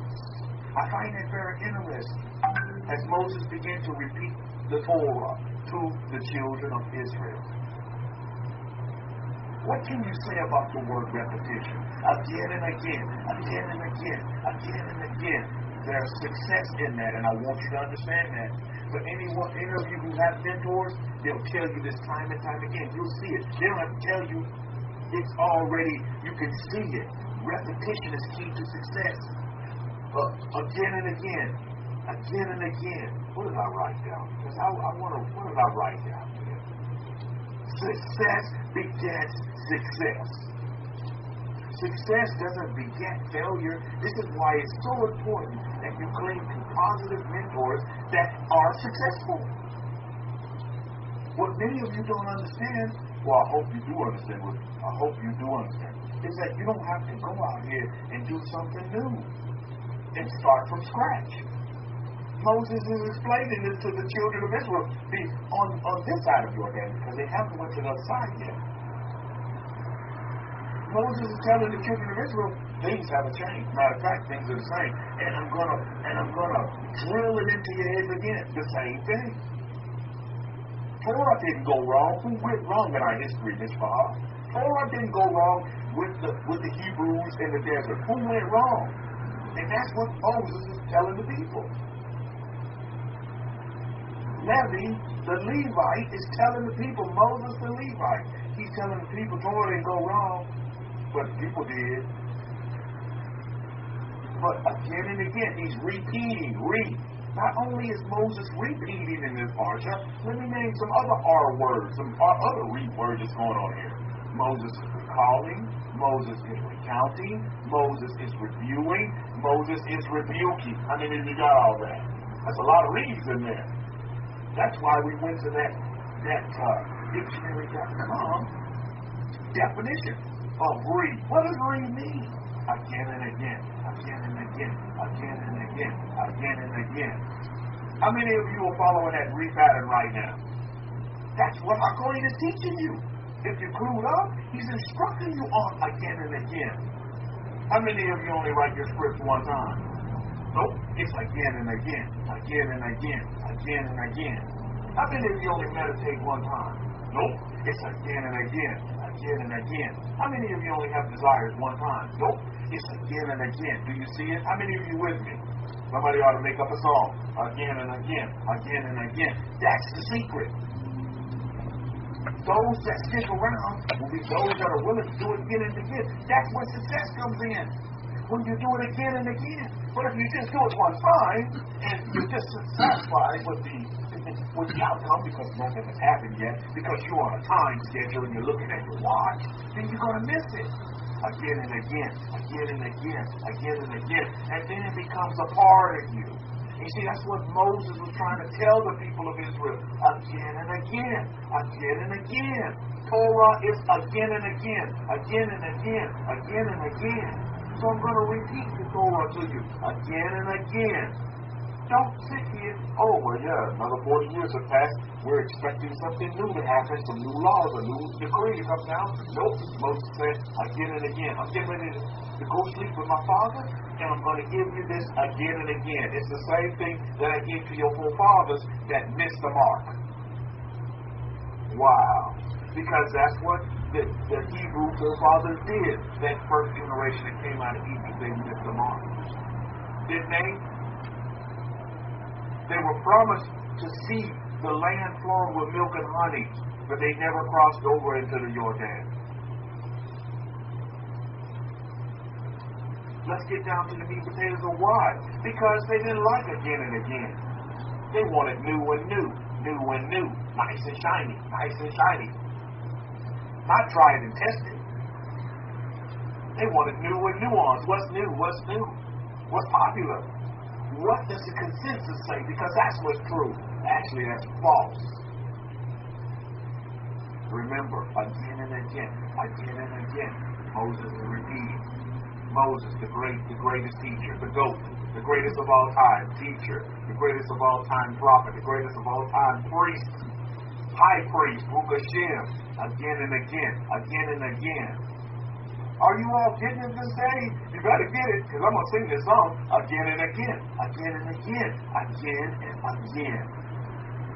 This is when you're going to become successful, Mishmah. When you're willing to do it again and again, again and again. Well, Rabbi, that's just boring. I get tired again and again. Again and again. Again and again. I have no problem with the frogs. I have no problem with. You see, this is not Torah is not cookie cutter mode. You see, Torah has to be within you. You have to put it at the very core of self, the very core of subconscious. You want something, just like I was explaining to you all, those who don't have the Shabbat, off to where you're at home, and you can rest with your families, you can remember with your families, you can rejuvenate with your families at home. But that's your desire, then you keep that desire with you daily, again and again, again and again, again and again, again and again. Some people's makeup and characteristic is not to be again and again, but it's in Israel's DNA, again and again, again and again. Are you getting this, Mishpahah? So if again and again it seems to attract you, then you have the DNA of El Shabbat, because that's what it is, again and again. Oh, you don't have to wait for something new and shiny. Nothing wrong with new and shiny, by the way. But you don't have to wait for new and shiny precepts, new and shiny process and procedure. Everything is just again and again. That's success. You just have to replicate it. Every one of you, in whatever field you want to get into, whatever you desire, whatever's going to make you happy, whatever you desire, all you have to do is look at somebody that already has what you desire, and then just repeat it again and again. Do exactly what they did. A lot of these mentors, a lot of these successful people are willing to help you come up. They're going to show you exactly what I did. What do they call it today?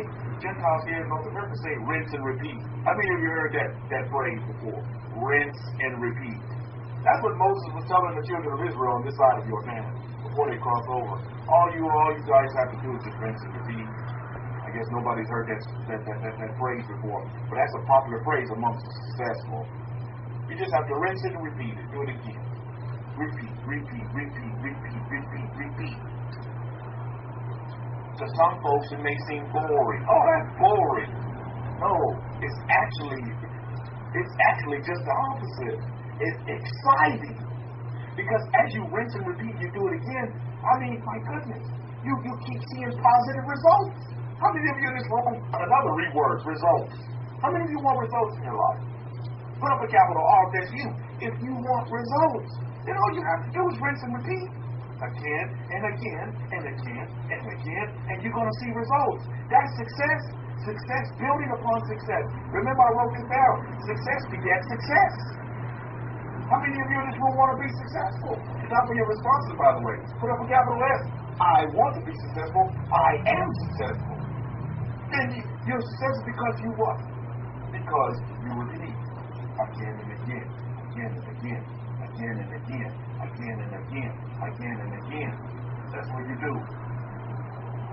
Don't pull your hair out. This is not a pull your hair out process. The process is already there. Torah is there for you. You have the Kohen in the gate to help you interpret Torah because you have read the Bible up and down the block, but yet you don't understand it. You don't know how to take that Torah and begin to apply. How many of you are there at one time or another? You read the Bible, you can read the Bible once a year, every year. What good is that doing when you can't take the secrets, the hidden truths, the very essence of the God of the universes, and begin to take that and apply that in your life so you can have ultimate peace, unlimited peace, unlimited joy, unlimited happiness. Come on, these default settings, man. You're not running around here like angry birds. When you're happy and you're excited about life, and you love life, and you love your neighbor, and you love humanity. While others around you are angry birds and run around here with fear and hate, you run around here with peace and love and joy. See, what a lot of people are missing, I'm going to tell you, is that they don't take the time to do what? Like the Master Yeshua said. We're going to go there in a minute because it's so beautiful. And he said this one time in the book of, in our books of Mark. He said this one time. He said, "Peace, be still." Only time that was recorded by any of his students. He said it, "Peace, be still." Many people don't want to take the time to do that. They want to hop and skip. You see, I've seen this in the study of human nature. As I'm a student of human nature, I see people that they love being in drama. How many of you know this? I call them drama kings, drama queens. If there's no drama, then they don't have any peace. It has to be some kind of drama going on where, and they're not happy unless they have that. My goodness. Oliver said, and my ex-wife. But I'm telling you, if there's not any kind of drama, then, they're just not happy. There are folks like that in this world. Believe me. But we should be just the opposite. We should be about this peace and being still. Not running to pick up and protest and blah, blah, blah, and blah, blah, blah, starting up an argument and trying to one-up one another. Well, what does that do at the end of the day? We're human beings, Mishpah. We're human beings, and we have to get on with fellow humanity, associated by the God of the universes as well. They're all a part of His creation. No matter what their religious affiliation is, the color, if their hair is straight or curved, if they're yellow, black, brown, green, Martian green, it doesn't matter, Mishpah, at the end of the day. Let's get back to the basics, the fundamentals, and not religion. If you're here for whatever, if you and understand your role on this earth as you've been given dominion, your Bible tells you this. Okay, what Bible you have, it'll tell you. Humanity, man has been given dominion over this earth. Now, are you going to use that domination to dominate with peace, love, and joy, or hatred and fear and anxiety and depression? Where are you going to be? That is on you. That onus, you can't point the finger at nobody else. You can't sit here and blame the rabbi and the preacher and the apostle and the evangelist and all these other titles that they give themselves.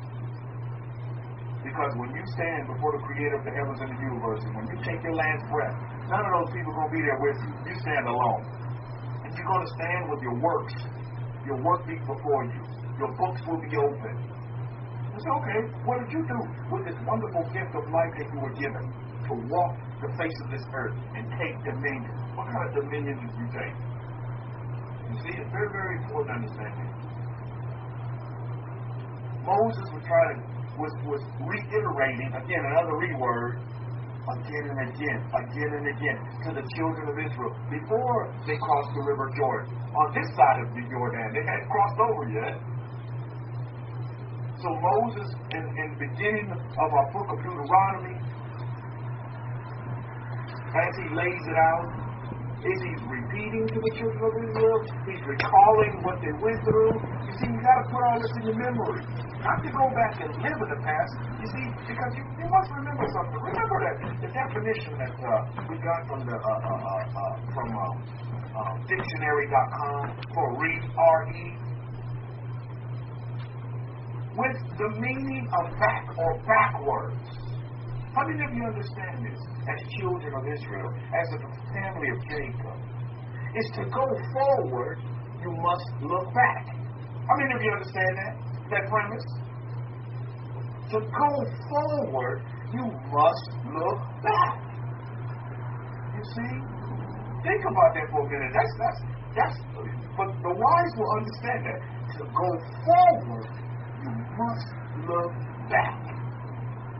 And for all of you who have these Bibles, you're listening via YouTube and have these Bibles in your house, and maybe they collecting dust and you actually study your Bible, whatever version you have, the King James, New IV, the Jewish edition, if you have ours, the Abrahamic Faith edition.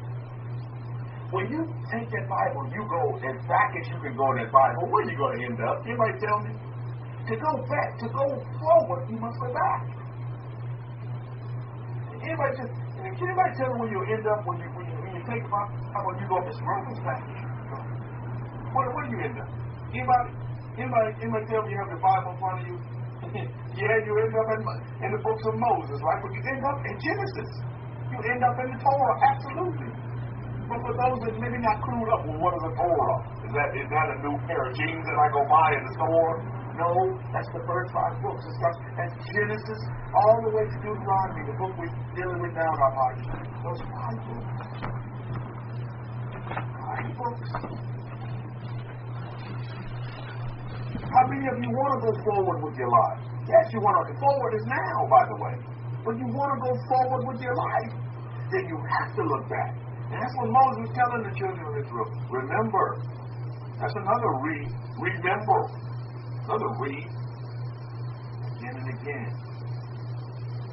Remember your forefathers. And they coming out of Egypt and what happened. Remember the battle we went through. Recalling these battles. Doing a review about what happened in their sojourn in the desert. As I mentioned to you, as Israel was going around in circles. Kept going around in circles. What is that? Repetition. Again and again. God of Israel did to the children of Israel. Made them go in circles again and again. What is that telling you? You better get clued up, Ishbahar. You're going to be successful, but you just got to keep doing it again and again. Again and again. But you have to have the right instruction. You have to have the right teacher. These things are key. Because if I'm still at Hades Church here in San Antonio doing that again and again, man, that's a broken record. I'm not getting anywhere. Sometimes you do have to change. You change until you get it right. You change until you get it right. I went through Catholicism, catechism and all that mumbo jumbo. Was an altar boy in the Catholic Church. Did the Christian mumbo jumbo, what do they call it? Non-denominational mumbo jumbo. Did a stint in that. But I had to do all of that. And I wasn't satisfied. See, this is the thing. Go where you're satisfied. And if you're not satisfied being in the family of Jacob, then I implore you to go where you're satisfied. Go where you're going to find your happiness and your peace and your joy. See, this is not cookie cutter mode. You just don't cut the cookie cutter mode and shake it and bake it, put it in the pan, and all that mumbo jumbo. Look at that. This is one thing, patty cake. This is not patty cake over here. And believe me, this is not for everybody. And I see that. I noticed that these 6 days of labor. That to embrace and be satisfaction guaranteed with Torah is not for everybody. How many of you can agree with me? And you have actually seen it in your study of human nature. That is not for everybody. So be it. I'm not going to run people under the bus because, oh, this Torah of Moshe, these first 5 books of Moses, is not for everybody. Hey, at the end of the day, we're human beings, and I respect your choice just like you should respect mine. And don't hate me for not running to your Sunday church. And I'm not going to hate you for running to Sunday church. I love you. Hey, if that makes you happy, I'm your biggest cheerleader. I'm your biggest cheerleader. I want you to be happy. I want you to be at peace. And I want you to be full of love and joy. While we see there's a lot of angry birds. I don't know if you noticed that, but here this past 6 days of labor here in North America, there's been shootings in both of the states where me and Hakoni reside right now. Ohio and Texas. Shootings. People are hating people. They're just shooting. Where is the love in that? Well, we understand. If you're going to have love in the world, guess what? You have to have the opposite. You have to have people that hate. That's part of life. That's the yin and the yang. You have to have that. The question is, what side are you going to be on? The side of healing or the side of hatred? You see?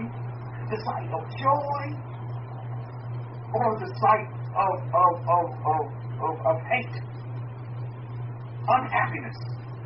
While you want to be over here, that's what you have to choose this day. Your choice. Your choice. I choose to be happy. I am happy. I am happy now. I am full of joy, peace, and excitement now. And a lot of you hear it in my voice. That's excitement. I love life. I appreciate life. I respect life. And I want to do everything I can to help other people have that same experience and feeling that I have. And if it's for them not to be and want to keep the Shabbat and love the Torah and embrace the Torah and satisfied with the Torah. How many of you are satisfied with the Torah of Moses? With the first 5 books of the Bible? That satisfies you. I tell you, it overwhelms me. It gives me such peace and joy. It's a part of my Chadasha responses. But it's my livelihood. It's what I am. And now that I know that, thanks to the Kohen, the son of Aaron, Simon Altab, our Kohen, I know that I know. Before I didn't know what I was, who I was. So again, of course I had to search it out. Our books tell us, seek and you will find. You must seek. So maybe sometimes you do have to develop half of a frog leg. You hop it over here because you're seeking. But when you find it, when you bed it down and you find it, and you grab hold of Mother Wisdom, and you hang on to her, and you let her embrace you, and you let her hold you in her bosom, I never want to leave that bitch for her. Are you imagining that right now? I tell you, it's bringing tears to my eyes. Just to imagine Mother Wisdom just holding you and embracing you in her bosom. I'm not trying to leave that. I'm going to suckle from the breast and let him give me unlimited milk because that's what she has for me. Thank you, Mother Earth. Thank you, universe. Isn't that beautiful, Miss Rob? I tell you, just imagine that. Must cuddling you and you embracing you in her breast. And she's keeping you. And she's nourishing you, and she's strengthening you, and making you into a powerful man or woman that you are today. That's so beautiful. That's life, man. And so you can go out here, you can go out here during your 6 days of labor, whatever nation that you're in, whether you've been dispersed, it's beautiful. You don't have to run around here complaining. And you see, I'm not trying to leave that. I have that now, and I'm not leaving that. I'm not leaving the embrace in the bosom of Mother Wisdom. Go read the book of Proverbs, it talks about her. And the other essences of Hashem, thank you. The other attributes. That's what the world needs more of, Miss Bahar. But yet, what I just described to you, that doesn't satisfy some people. Maybe they never get to experience where they reach that level of understanding and have that imagination of Mother Wisdom, embracing you, cuddling you, and you're taking up the bosom of the Imrokma. I'm not trying to leave that for nothing, Miss Bob. I tell you, that's my very being. That's who I am. I went many years not knowing who I was. And that's okay. I appreciate the experience. I don't even know what I'm talking about. Many, many years. But when you get it, you see, I had to go out there and experience, understand what the universe was doing. I had to go out there and experience what was wrong. So that when right came to me, oh my goodness, I'm in awe and I'm humbled. Oh, it's not that I wasn't looking, and it's not that I didn't cry out to the universe, to the God of the heavens and the universes and the black holes and all that's out there. Because he's outside of all that. But I was crying out to him, look, I just want to know, you can't, where are you? I want to know what I'm supposed to do. What do you want? I want to know the truth. I want to know the facts. I'm tired of being lied to. I'm tired of being told things that just don't work. Because I worked them and they didn't work. They just didn't work. But now that I know who I am, and it started with, I tell you, and Rabbi will tell you, with that Abrahamic faith, Islam study scriptures that then became the Hidden Truth Before They Scroll, that is now the Abrahamic faith Bible, that helped me realize who I was. I had to look within myself and understand who I am and quit trying to please everybody else and searching for things outside of myself. When the whole goal was to look first, I tell you, it comes in stages. Now, Corey is absolutely right. I mean, he has to guide the children of Israel. As the priest of Israel, it has to happen in stages. Moses is explaining this to the children of Israel. Let me repeat the stages that we had to go through. Do you see it? Because that's real. The stages that I'm going to repeat it again and again. The God of Israel made the children of Israel wander and circle again and again. Same circle. Didn't change the route, or route, however you pronounce it, wherever you're in the world. The route didn't change. In a circle. Same thing. And some folks today complain about that same thing. I want to invoke money to keep you in her bosom the same way. I'm not trying to tell her to change nothing up. I'm not leaving that. She'll never leave me. Wisdom will never leave. I leave wisdom. Think about that for a minute. Many folks are forsaking God. But God hadn't forsaken him, and he would never do that. Think about that for a minute. You see, because they're quick to point the finger. Why? Because they never want to do self-assessment. They don't want to look within themselves and get into their subconscious. Let's go through this. I want to go through this in Mark. We have to read this. This is so very important. And then we'll read some of 1 John. Yeah, we're going to open up, we're going to look at students of the Master Yeshua. Remember, we talked about peace, be still. Find your place. And peace, have peace and be still. Let's open this up. Let's set the stage here. Mark chapter 4. If you look at Mark chapter 4, which I'm pretty sure a lot of you read already, you understand that the Master is giving the parable about the sower. Sowing seed. Oh man, that's a whole, we could do a whole series on that. But let's open this up a little bit here. I'm gonna, he just finished, he did the parable of the sower, and he's teaching, my goodness, he's teaching. He had to go out on a boat. We set the stage. He had to go out on the shore because there were so many people that wanted to hear his teaching. And so his students, the rabbis, they put him out on this boat so that he could teach, to the multitudes of people that wanted to hear. Now we're going to pick it up at Mark chapter 4. Again, I read from the Abrahamic Faith Bible. If you don't have that Bible yet, I would encourage you to purchase it. But for now, read whatever you have. It's an excellent tool that's going to help you as a student, not only of human nature, but a student of the Bible. You must understand, what is the Bible trying to tell me? And how is the Bible relevant for me today in 2019? August 10th. I mean, how is this relevant to me? How can I take and apply these principles today that's going to help me do whatever desire that I want? Be happy, be successful, have great relationships, have a lot of money, have a lot of businesses, help other people. Whatever you want to do, man, that's brilliant. Mark chapter 4, verse 33. And with many such parables, he spoke the word to them as they were able to understand. You see, that's key. Many people, how many of you have read the Bible wrote? You read it through many years. I'll tell you, as a Catholic, as a Christian, I used to read the Bible once a year. My father would sit us all down. Every night we'd read the Bible. And we'd stay on that little schedule. You know the little schedule that they give you? They give you that little schedule. They give you a little schedule and you just read it. Same little old schedule. You just read it. Every night you read it, and in a year you continue to read through the Bible. But I never understood. Yeah, we read it, but it was just like Greek to me. And this person began this person. Man, I remember my father would read that part. I was like, man, what's all this begetting about? Okay, how's that relevant? Blah, blah, blah. Now I understand that's our history. Our history is being passed down. Our history is being recorded. The Bible is just the Hebrews, the Israelites, the family of Jacob. That's our history. You see? It's our way of life.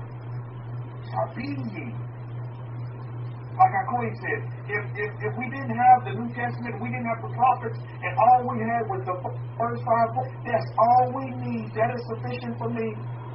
That is more than sufficient. I am satisfied. Wow. I hope you all can say the same thing. Mark chapter 4, verse 33. And with many such parables, he spoke the word to them. What is this word? The word to them. He's speaking to them the Torah. The word of Moshe. We haven't gotten the word yet, by the way. I'm still waiting on the memo, which I know is not going to come. Oh, yeah, well, here's the new word. No, he spoke the word to them. What is this word? These first 5 books that we're talking about. First 5 books of Moses. Moses' pen. Then we look at what? Then we also look at what Moses was saying. He's repeating these same words in this portion. In Devrim, in the book of Deuteronomy. Beginnings of Deuteronomy. Repeating these same, the word. The word. As they were able to understand. So he had to speak to them in parables. That's why Queen, he's breaking it down to you. And how many of you have been benefited by what our Queen is saying? Because he's breaking the Bible down to you in a way you never heard before in your life. You're like, wow, now I understand it. Before I read that. How many of you said, man, I read that verse 10 times over. I never understood it the way that the Kohen just broke it down to me, the son of Aaron. That's why he's the Kohen. That's his job. Don't be in awe. He's just doing his job, Miss Bob. That's his job. He's been given the abilities to do his job. You believe me?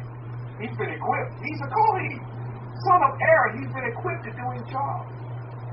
I'm so glad I know who I am this day. I didn't know. I didn't know if I was a Christian, Catholic. I didn't know what I was. But in my search, I thought that I was, descended of the Hebrew. That never mind. Because I'm out here. Because I was seeking and searching from the outside. Okay, I got to be one of these outside religions. Got to be one of this. That. I mean, the frozen, and they got you so hoodwinked that they tell you straight off the bat, if you're black, you're cursed, so you can't be a Jew. So must not be that. Let me jump over that bumbo. Judaism must not be with me because you have to be white, so I don't qualify according to what they telling me. So I just hopped over that one real quick. Well, all the other religions, they were accepted, not based on color. They were very accepting. You can just they take you. Oh, we take you as you are, brother. Judaism, it was closed door. How many of you got tasted the closed door policy? I got it face to face in San Antonio. Closed door policy in Judaism. It's a boys' club and it's closed off. You don't meet these certain criteria, you don't fit. That's not in the manuscripts of Moses. That is not in the manuscripts of Moses. Closed door policy. That is not the behavior of our forefather Abraham, who you say you come from, when he had his doors always open to anybody. But I got the closed door policy from him. Everybody else is what he's open to me. This is my experience of giving you, by the way. So I don't know what your experiences are. For a few days, it was the only one that was closed off. And everybody else, oh yeah, come on in, my brother. We take you as you are, brother. You just get dinked and dunked and die and do this and jump through this hoop, blah, blah, blah. You part of the family, blah, blah, blah. In your search for satisfaction, don't be quick to be satisfied. If that makes any sense to anybody. In your search for satisfaction, don't be quick to be satisfied. Or don't just settle for satisfaction. See, because some of these religions you get in, you can just settle for, okay, this is just what it is. This is just what it is. I'm just going to have to settle for my satisfaction. No, don't settle. If you're not happy where you at, you get up and move. You sit on the pews and you feel like needles are coming in your gluteus maximus, then you need to get up and move. You see, don't settle for satisfaction. That's going to be a problem, by the way. Don't settle for satisfaction. Oh, well, I guess this is what it is. Grandma was this, grandpa was this, mama was this, I'm going to be this. That's settling. I would never want to settle. When I go back and look at my life, I would never want to follow people. I would do my own thing. I wouldn't follow people. You know, you go through school, you have little cliques and groups. I just did myself. I did me. I just did me. I'm not getting your group because you did this. And I was a little bit of all of that, but I just didn't want. And of course, groups would try to, hey, you come over here. Nope, I'll hang out with this person, that person, the lowest of the low. The one they call the nerd, I'm hanging out with them. I'm friends with them. The jocks, I was a jock too. I'm friends with them. Student council, I was student council president, so I'm friends with them. So it didn't matter to me. So I'm not going to, you can't fit me in your group. I'm going to do me. What makes me satisfied? But I'm not going to settle. I'm not going to get in this group and then say, oh, I can't talk to this person. Some of you may have had that same characteristic when you're coming up as a child. You're like, yeah, Rabbi Kefa, not only I can sympathize with you, but I can empathize with you. I was the same way. And you're a Hebrew, man. You're leaders. And you show your leadership through being in service to all people. I didn't care. You're not going to put me in your group. If I didn't fit there and I wasn't comfortable there, guess what? I'm up and moving. And for me, it was always I would get this little tingle. And I don't want to base it on feelings, but it was always like someone was sticking some needles in me, like, oh man, this is not right. Like sticking some needles, like, oh, like nudging me, like, oh, that's not it. I'm not happy here. But you will be pleased also. I'm not trying to please nobody. I want to do me. And you all should want to do you. What do you want? Not, well, my mama said I'm supposed to do this. Well, yeah, my dad told me you want to go to school, you want to be an engineer. Am I an engineer today? No, I'm not. Because I wasn't happy being an engineer. Sitting behind some design, oh, you're going to be a civil engineer. Went to college for that for 2 years. That was the worst time of my life, sitting behind a computer. Because I couldn't talk to nobody. Now look at me, I'm sitting behind a computer, I'm talking to all of you guys, it's brilliant. Because I like people. I'm a people person. I love people. And I'm sitting behind this computer, doing some AutoCAD and doing this. And I was like, this is so freaking boring. This is not me. I'm not going to waste my life doing this. Because it's all about doing me. How many of you know what I'm talking about? You do you. And sometimes doing you is not being in the family of Jacob. So be it. Then keep it moving. And go find your happiness, joy, peace, love. But when you find your peace, be still. Just your heart, please. Do yourself a favor. You please summed it up this way. Listen, if you happy going to that non-denominational Christian church, or you happy going to Sunday church, and then if you've been with that one church for 50 years, move a shell. More power to you. Because you happy there. Who's going to come in outside of yourself and tell you you're not happy? Tell you you're going to hell and blah, blah, blah. You leave them to it. That's just commentary. We serve the Creator of the heavens and the universes, and His judgments are just and fair. Believe you me.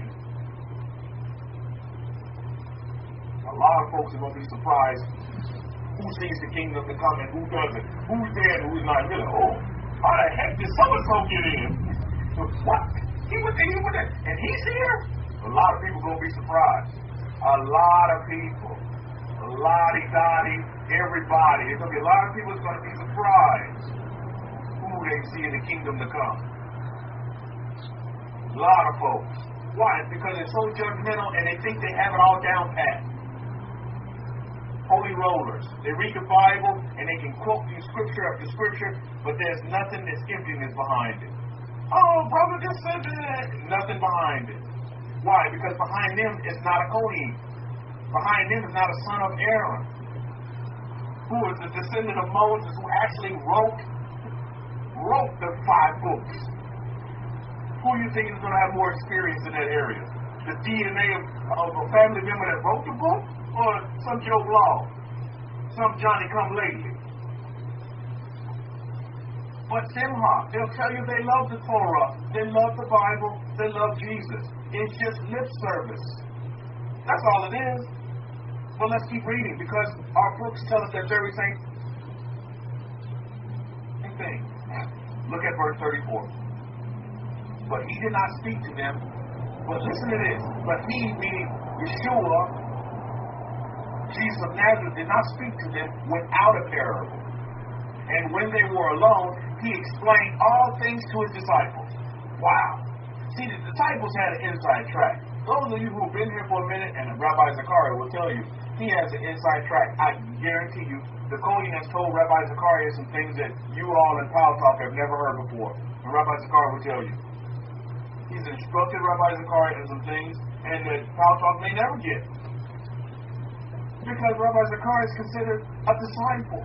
So what most folks don't understand, Rabbi Zachariah already has the inside track. But why? It's because he's a disciple. He's not a fraud. He's not gimmicky harmony. He's been there. He's loyal. And it's not just words. It's not just lip service. It's in his action. Peace, be still, Mishpahah.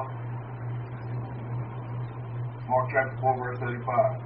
And the same day, when the evening had come, he said to them, let's pass over to the other side. Verse 36. And when they sent the crowd, listen to this, and when they sent away the crowd, they took him as he was in the boat. And they were also with him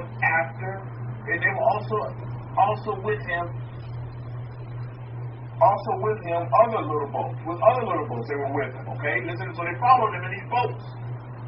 And they go on to the other side. And Matthew said, let's go to the other side. Verse 37. And there arose a fierce windstorm, and the waves beat upon the boat so that it was becoming sealed. Windstorm coming, Mishpahah. Verse 38. And listen to this. And he was in the stern asleep on a pillow. And they woke him and said, Rabbi, do you not care that we're going to die? Oh my goodness. Have you heard that before? Rabbi, do you not care that we're going to die? You know, you got this, look, let's set the stage. You got these boats, windstorm coming in, boats about to tip over, you got water, boat taking on water. Didn't say anybody grabbed the pail and began to try to take the water out. Didn't say that, did it? Didn't say nobody tried to grab a pail. Okay, let's prevent the boat from sinking. No. First thing they want to talk about, they wake up the rabbi, they wake up the teacher, they wake up the Nazi and say, hey, look, he's in the stern. Sleep on the pillow. I tell you what. How many of you sleep good in the storm? I sleep very, very good in the storm, Mr. Hart. Matter of fact, most of the time I don't even hear the storm. I wake up and I say, must have had some good rain last night. Well, you know, everybody, you slept through that? Blah, blah, blah. But if you sleep on the pillow, they walk and say, Rabbi, do you, look what it said. Do you not care that we're going to die? You see, when the spirit's winds come and the winds beat on the boat and you feel like your boat is about to sink, look at what they're saying here. Look at verse 39. And he arose and rebuked the wind and said to the sea, Shalom, be still. Shalom, be still. And the wind ceased, and there was a great calm. And he said to them, why are you so fearful? How is it that you have no faith? Verse 41, and they feared exceedingly and spoke one to another. Which then is this, that even the winds and the sea submit to him? I'm going to stop there. Winds and the storm. Winds and the storm, Mishpah, coming. Fierce winds come. Wind beating up against your boat. Imagine yourself as the boat. And it's the same. We see this again. We talked about this again and again, again and again, again and again.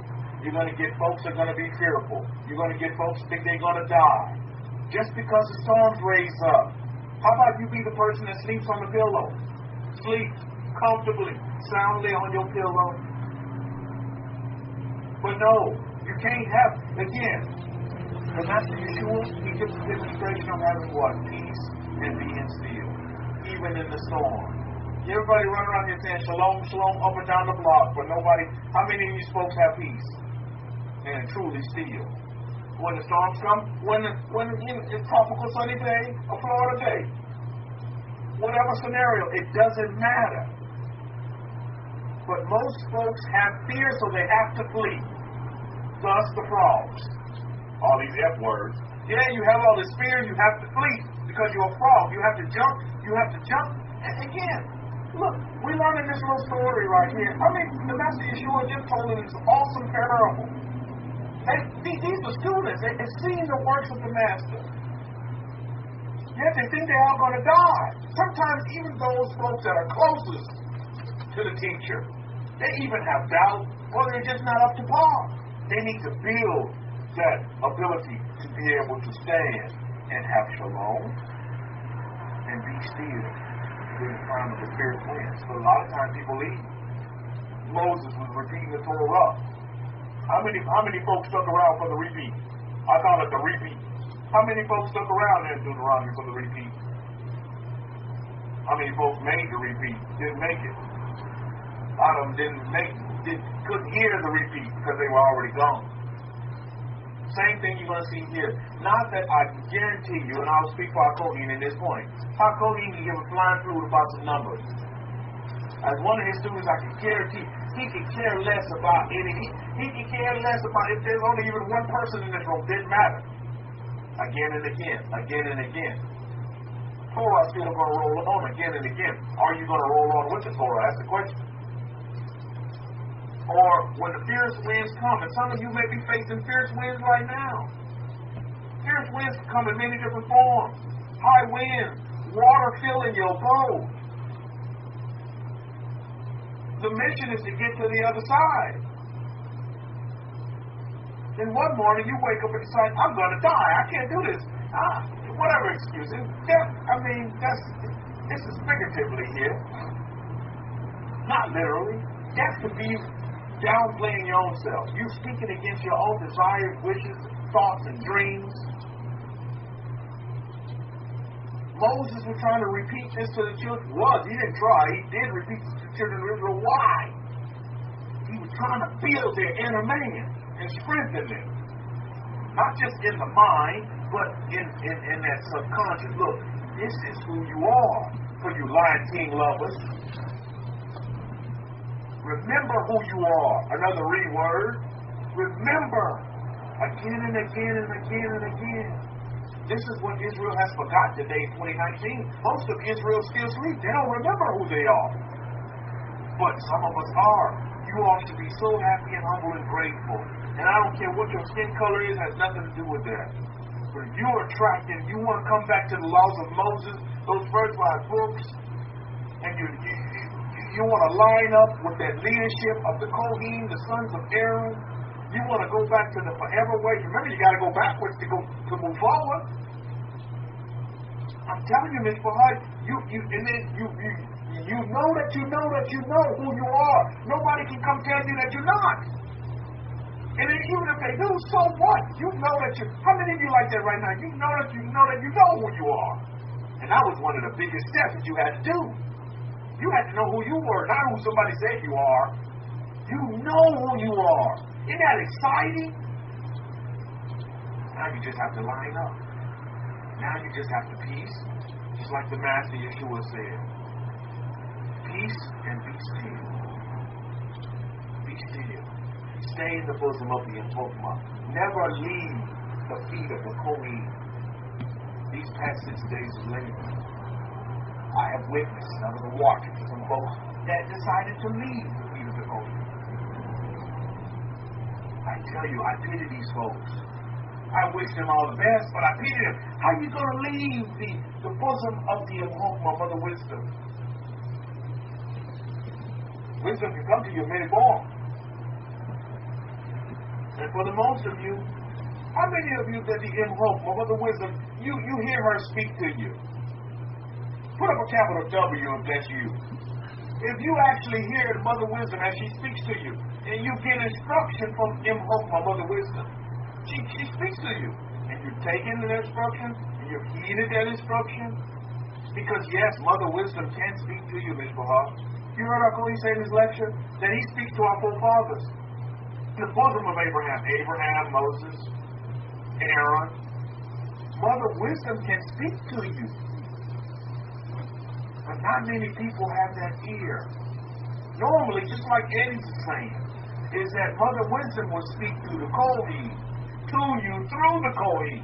And then that's how you'll get wisdom. You'll be able to understand. You're like, oh, wow, I get it. I get it. Oh, our Kohen explained it this way. Now I understand. Just like we read in the book of Mark here. The Master Yeshua had to speak to the people in parables so that they could understand. Listen, Mark chapter 4, verse 33. As they were able to understand. In verse 34. But he did not speak to them without a parable. And listen to this. And when they were alone, he explained all things to his disciples. Parable has to come with an explanation. But the parable is there so they can get a basic understanding. Oh, the truth was there. So the truth break scroll was there for me. Study scripture was there for me. Abraham and faith in study scripture was there for me so that I could understand. Now, there's a lot of different understandings and levels to understand, okay? But basic understanding. That's the parable. Then, you see the pattern? The Master Yeshua, he took his rabbis, he took his students, put them to the side, and then he began to break it down. He began to break it down. So look, this is, let me take you to another level, students. Not many people can reach that level to another level of the students. And even the students still have levels that they need to get to. That is the example of what's going on here in Mark chapter 4. Because when the storm came, guess what the students were doing? The students said, look, we're dying. I'm afraid that I'm going to die. I'm afraid I'm going to die. I'm afraid of... Is that not the same thing again and again that we see today? People are hoodwinked and bamboozled about death, and they're afraid. Don't fear, Mishpahah. Moses was telling the children of Israel, do you know who you are? Do you know who you are? Let me remind you of who you are. Let's recall where we've been. Let me repeat this Torah to you. Thank you, Father Moses. Thank you. Let me recount where we've been. You know who you are. Let's review. Let's take a review. Still a lot of work to do ahead, so let's review of where we've been. We got to look backwards to move forward. That's what Moses was telling them. I'm paraphrasing. Thank you, Father Moses. That's what's going on. And then I want to go to 1 John. Let's read some of 1 John. I want to look at 1 John chapter 3. I think this is very, very pertinent. 1 John chapter 3, it's heavy. 1 John chapter 2 is setting the stage. This is heavy. But I want to pick up 1 John chapter 3, reading at verse 18. My little children, let us not love in word or in speech, but by actions and deeds. with truth also. And hereby we know that we are of truth. And our conscience will be clear before him. You see that? And our conscience will be clear. Again, John is teaching us something here. You see this consciousness? It's very important that you must be conscious, really to understand. And really know love, you have to be. You can't be unconscious and say you love. Because then hate will fester up. And before you know it, you're an angry bird. But you must be conscious. Even John is talking about consciousness. You must get into that conscious state. Living a life knowing self. To be conscious, you got to be connected to your subconscious. They work in tandem to use that wonderful mind of yours to do ruthless and great things. Even greater than our prophets did, you too can do. And hereby we know that we are of truth, and our conscience will be clear before him. Look at verse 20. For if our heart condemns us, Elohim is greater than our heart and knows all things. Beloved, if our heart does not condemn us, then we have our confidence in Elohim. This is some heavy stuff here. You can learn many different things on many different levels of what John is trying to teach us here. John talks about consciousness, then he goes right into the heart. You see, because a lot of people stop heart level. Oh, Rabbi, they broke my heart. How many times you heard that? Oh, my heart, my heart. They think too much with their heart and not with their head. Their consciousness. Into the subconscious. That's deeper. Subconscious is deeper than the heart. Stronger as well. When you begin to apply it, everybody has a subconscious. You got to get conscious here. And I think, I can tell you about my life. My life was driven by my consciousness. I wasn't happy here. So that's something. I told you about the little pricks. Something was telling that's not consciousness talking. This is not where you need to be. This is not home for you. This is not home. Yeah, you did the altar boy thing. You catechism, Catholicism, blah, blah, blah. You carried the cross and all this. That's not for you. I didn't feel comfortable then. Mishpahah, you all have a conscience. All of you do. You all have a subconscious. All of you do. Are you applying it or is it collecting cobwebs? It's there. But for a lot of us, it has to be awakened. For me, it has to be awakened. Like, oh, wow. There's a whole new world over here at the subconscious level. God has never forsaken me. He's with me. You'll see that here in a minute. See, John, he takes you to the heart because most people they're still heart to heart. Not heart to head into consciousness. Through subconscious, they heart to heart. Oh, Rabbi, they broke my heart. Oh, my heart is broken. I'm so broken. My heart. Because you just heart to heart. You got to get heart to head to consciousness, to subconsciousness. Subconsciousness is the root level of self. That's where you need to be. Everything spews from there. Life eternal, infinite abundance spews from your subconscious. But a lot of times, you're blocked from that because you're so mental. You're being mind controlled. And your mind is taking control to where it just dictates what you're going to do. And then the heart feeds the mind, and before you know it, you're one big hot mess. And then you're running and chasing things outside of yourself because you never went deeper than your heart to that consciousness. And a lot of you are already there, and you need to give thanks to the Kohen. Oh, I thank God. No, you need to thank the Kohen. Because this is where he brought you. It's one of the stages where we're at now. A lot of people can't understand that. That's why they're not here. Because, no, they don't want to go. They want to chase something outside of themselves. God has never left you or forsaken you. He's never left you. He's never left you. And for those of you who know our history, you'll understand that Israel's going to be small. Israel's going to be small. Israel's going to be small. Israel's going to be small. I'm going to say it again and again. That's our pattern. Israel will be small so that the God of Israel can be great. You must understand that, Mishpahah. So if you're clued up and teed up on some numbers, oh, we have to be big. I'm going to go with this group because they're bigger. Oh, oh, you set yourself up for a big fall. That's not the pattern for Israel. Israel's always going to be small. Israel always going to be small. Oh, I'm going to go with what consensus says because the numbers are right. The Kohen's not right. It's in most agreement. All these rabbis agree that things going to be this way. I'm going to go with all those rabbis because they have more numbers than just this one Kohen over here in the corner. Oh, you would be setting yourself up for horrible failure and a miserable life. And you're going to miss your mark time and time and time again.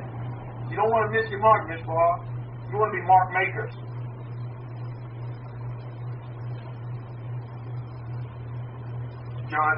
First John chapter 3, verses 21. I'm sorry, let's verse 22. And whatsoever we ask, we receive from him, because we guard his commandments and do his mitzvahs, his deeds that are pleasing in his sight. And whatever we ask, then John is, whatever we ask. You see, our Quran is asking that very same, what do you want? What do you want? Whatever you ask, we receive him. Why? Because we guard his commandments and we do the mitzvahs, the deeds that are pleasing in his sight. When do we learn to guard the commandments? Verse 23. And this is his commandment. Listen to this. And this is his commandment, which we shall believe in the name of his Son, Yeshua, Messiah, and love one another as he commanded us. Belief in Yeshua the Messiah. What does that mean? Look at the life of the Messiah Yeshua. Messiah Yeshua believed in the Torah. Messiah Yeshua was the walking Torah. Messiah Yeshua only talked about the laws of Moses. That's all he talked about. He didn't come with no new things. He came to reveal. Again, another reword. The true meaning of what? Of some new law? No. Of the Torah of Moses. Why? Because people couldn't understand. We just read, we just talked about this we just talked about this in the book of Mark. That the Master Yeshua had to talk to the people in parables so that they could understand, that they could have some understanding. Imagine, this is how clueless they were at this time of the Torah, of Moses, is that the Master Yeshua had to talk to them. You see how watered down they became? They became diluted. Torah, the instructions of Moses had become so diluted during the time of the Master Yeshua, so watered down. How did that happen, pray tell? Religion crept into the door. Man began to change things. Oh, we can change this, that, and the other, and the third. Let's just take from this book and add this to it, add these customs and traditions, and da-da-da, and da-da-da. And then Torah becomes watered down. It became so watered down that it became foreign to the people to where the Master Yeshua had to teach them in parables so that they could really understand at the basic level. Not full level, just basics, you see. Just basics, you see. Isn't that something? Even during the time of the Master Yeshua, when he walked the face of the earth, Jesus of Nazareth, he had to talk to the people in parables. Listen, there was a mixed multitude of people, but there were a lot of Hebrews in there that I guarantee that were listening on those shores. As the Master Yeshua talked from a boat. Think about that for a minute. That's how far away even at that time, how diluted Torah had become. Because man put his hands on it. Not a Kohen, man took over. Wow. Isn't that something? That's something. 1 John chapter 3, verse 4. And he that guards his commandments stays in him. Listen to this.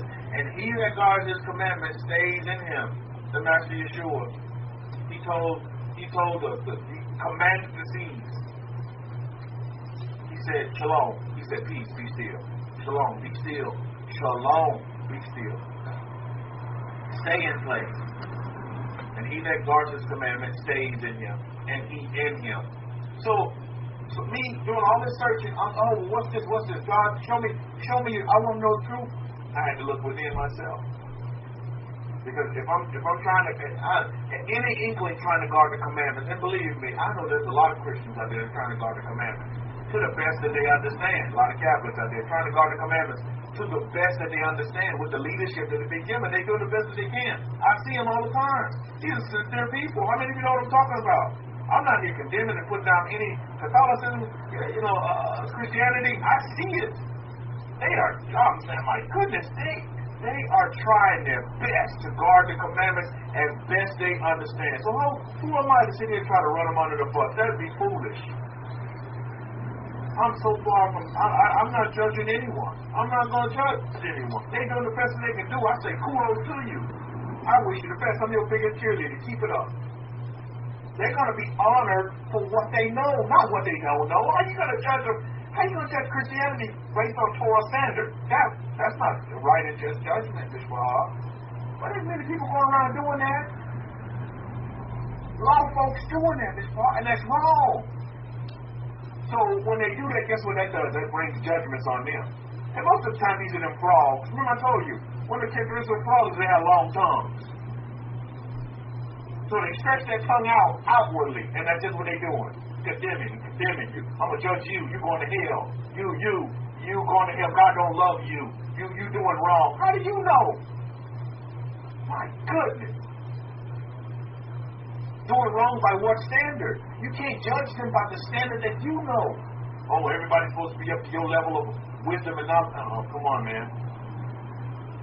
You're not suckling from the same bosom of the Jehovah that I'm suckling from. No way. You're suckling from the wrong bosom. The wrong one. No way, no how. Take heed, my friends. Take heed, family. God is in you. He's with you. Let me read that again. John chapter 3, verse 24. And he that guards his commandments stays in him, and he in him. And hereby we know that he abides in us, by the Ruach which he has given us. Ruach. So for the Ruach to be speaking to you is not some alien thing. This is real stuff. And I know the Ruach is speaking to you all as well. As the Jehovah of the wisdom is speaking to me. And I love it. So very important to understand. Now we're going to go into chapter 4 of 1 John. Chapter 4, verse 1. Beloved, do not believe every ruach, but test the ruach, the spirits, whether they are of Elohim, because there are many false prophets who are going out in the world. My goodness. And listen, right here, let me read the next verse, verse 2. By these you know the Ruach of Elohim. Every Ruach, every spirit that confesses that Yeshua Messiah has come in the flesh is of Elohim. And every Ruach and spirit that confesses not that Yeshua is not of Elohim. Not that Yeshua is not of Elohim. And that is the Ruach, the spirit of the anti-Messiah. Thereby which you have heard that it would come, and even is now already in the world. Stop right there for a minute. Many folks take this verse literally and go around saying, if you don't, and believe me, I can even tell you, we've been through this thing. How many of you been into with us? When a lot of folks left because, first Yeshua wasn't the Messiah, now he's the Messiah, blah, blah, blah. You're so confused. But they failed. This is where they miss it. Whether Yeshua whether you believe Yeshua is the Messiah or not has no relevance. But they taken this verse to mean, if you don't do this, then you anti-Messiah, you anti-this, you anti-this. My question to you this day, to anyone that, they want to start a feud with this, because I'm not about to start a feud. I'm peace be still. That's me. I'm peace be still. My question is this. Whether you believe that Yeshua is the Messiah or not is irrelevant. Here's the bigger question. And it's just what John was talking about. In 1 John, he's talking about this in previous verses. Is do you keep the commandments? Do you do the deeds? Because whether you believe Yeshua is the Messiah or not, were the laws of Moses upheld? That's, at the end of the day, that's the question. At the end of the day, that is the question. That is the question, Mishpah. But many people take this verse and they take it literally. And they say, well, if you don't believe in Yeshua, Messiah, then it wasn't Messiah, then you're going to hell. That is just false. False on your anti-Messiah. No, you're not. Because Yeshua, the Messiah, was the Torah. He was the walking Torah. So if you keep Torah, whether you have the understanding of the revelation, again, another rev word, whether you have another reword, whether you have the revelation that Yeshua was the Messiah or not is irrelevant, as long as you're what? As long as you have embraced that Torah of Moses. That is what's key. We've said this here many times, and I'll say it again. Torah is king, period. It's the Torah that's king. I hope you all understand that. And I hope you all are not having, let's just say, non-shalom because you're having a spat with someone that doesn't believe Yeshua is the Messiah or does believe Yeshua is the Messiah. That's irrelevant. You need to squash that. And quit trying to defend either way. What do you believe? What do they believe? At the end of the day, that's what you roll with. And you may agree to disagree respectfully. But what should stand in both corners is that Torah and period. And the rest is commentary, period. That is the sticking point. And this has been taught by Hakoid several times. So don't hold animosity, don't hold hatred for those that don't have the understanding that Yeshua is the Messiah, or those that do have the understanding that Yeshua is the Messiah. Okay? I just want to clear that up, clear the air, because you want to have the ruach of Elohim. If Elohim resides in you, then there's not going to be no conflict of whether, is Yeshua the Messiah? Is you anti-Messiah because the Bible says so in the book of John, 1 John. Here's the key. Let's keep reading. What does 1 John tell us? 1 John 4 and 4. This is my bedstone here, my bedrock here. You are of Elohim, little children, and have overcome them. Because greater is he that is in you than he that is in the world. Greater is he that is in you. Wow, that's heavy because I was always out there searching for somebody outside of myself. No. Elohim, Messiah, is within you. He's within. Greater is he. You see, listen to what John is telling you here. You are children of Elohim. Moses, again, he's repeating this. You are children of Elohim. Know who you are, little children. You are of Elohim, little children. You have overcome them. Your understanding, because you dwell within your consciousness, your subconsciousness, you understand. Hey, that's no big deal. That's water off the back. Are you getting it? That's water off the back. Whether you believe Yeshua is the Messiah, that's water off the back. Many folks have left the foot of the Kohen because of this point. And I'm like, my goodness, get over it already. Messiah is the Torah. Messiah was before Torah. My goodness, get over it. Messiah was the personification, a walking personification of the Torah. What do you mean? Do you love the Torah? Have you embraced the Torah? Do you keep the commandments? Do you do the deeds and the works of the Torah, not just a bunch of lip service?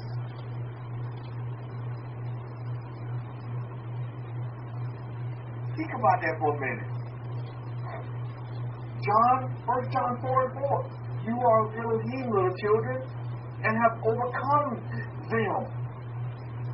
And sometimes, most of the time, I'm telling you, that them is going to be up in here, that mind. Because it's that mindset and what you believe in your heart that's failing you. And it's making you this zealot. And you have to put this super Hebrew cape on, and you think you have it right and everybody else is wrong, and blah, blah, blah, blah, blah, blah.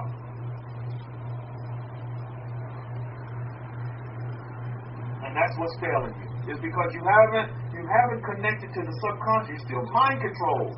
You're still unconscious. John tells you gotta be conscious first. And you have to deal with your heart and put your heart in its right place.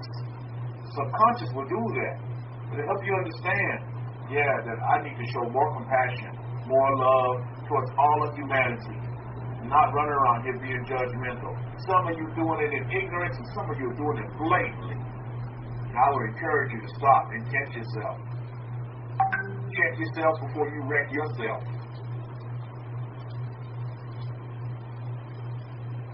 If the Master Yeshua resides in you, the Master Yeshua didn't discriminate against nobody on the coast with his parable about the sower. There in Mark chapter 4. So you shouldn't either 3 and 4. You shouldn't either. The Master Yeshua didn't have balancers. He's also, hey, all right, these people, make sure you take them out of the crowd because they can't hear this. Blah blah blah blah blah blah. He was accommodating to all people, and so shall you be as well. Accommodating to all people, race, color, creed, hair, skin tone, hair texture, all kinds of people. Doesn't matter. If the Master Yeshua resides in you, if the Ruach of Elohim resides in you, this is why you must be a student of nature and not just run with the lip service of everything that everybody says.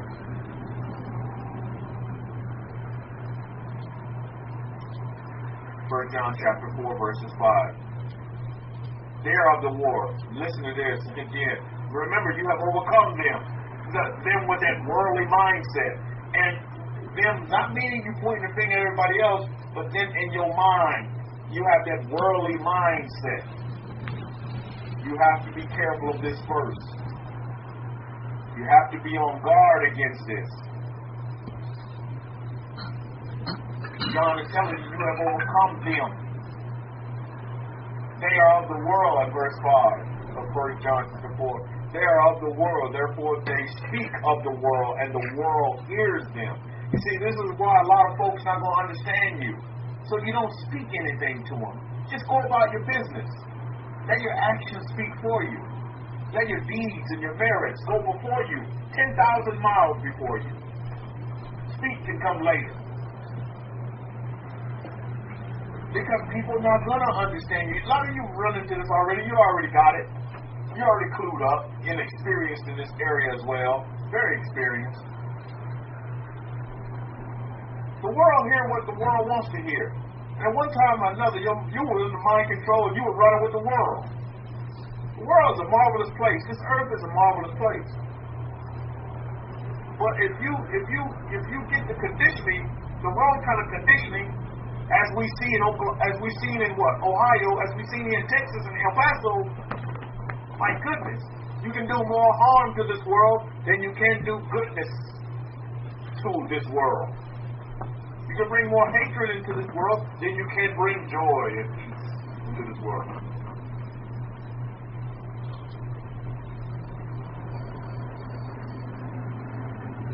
John sums it up. I'm going to sum it up here in 1 John chapter 4, verse 6. And we are of Elohim. We are of Elohim. Remember that. And he knows, and he that knows Elohim hears us. He that does not know Elohim does not hear us. There it goes. Plain as day. By this we know we are of the Ruach of the Spirit of truth. And the spirit of delusion. Remember I talked about diluted down? During that time of the Master Yeshua, Torah was so diluted down. Delusion. Spirit of delusion. And it's unfortunate that a lot of people, now that your eyes are open, you open to your subconscious and you see consciously and you're walking consciously and not unconsciously, you hear. And I take pity on these people. I don't hate them. They just got a diluted version of the laws of Moses and have taken it and run totally left or right instead of staying present with the laws of Moses. So, people will come and go. I say, hey, so be it. But I'm here to say, I'm like the Master Yeshua said when the storms come. Because the storms gonna come, wind's gonna pick up. You may even get a little water in your boat, but that's okay. Because I have many pails. You see, I have many pails, so I'm gonna be, as the water comes in, it's going out. You know what I mean? And that's how you have to see it. Not run, oh, Rabbi, I'm going to die. The doctor said I'm going to die. That storm comes in. Oh, the doctor said I'm going to die. Okay, oh, Rabbi, I'm going to die. You talk to the Kohen, you say, oh, Rabbi, I'm going to die. He's going to give me this amount of time. And I call you, tell her, no, you're not. Well, my boat is sinking. No, it's not. Don't have any fear. Take the fear out of it, the equation.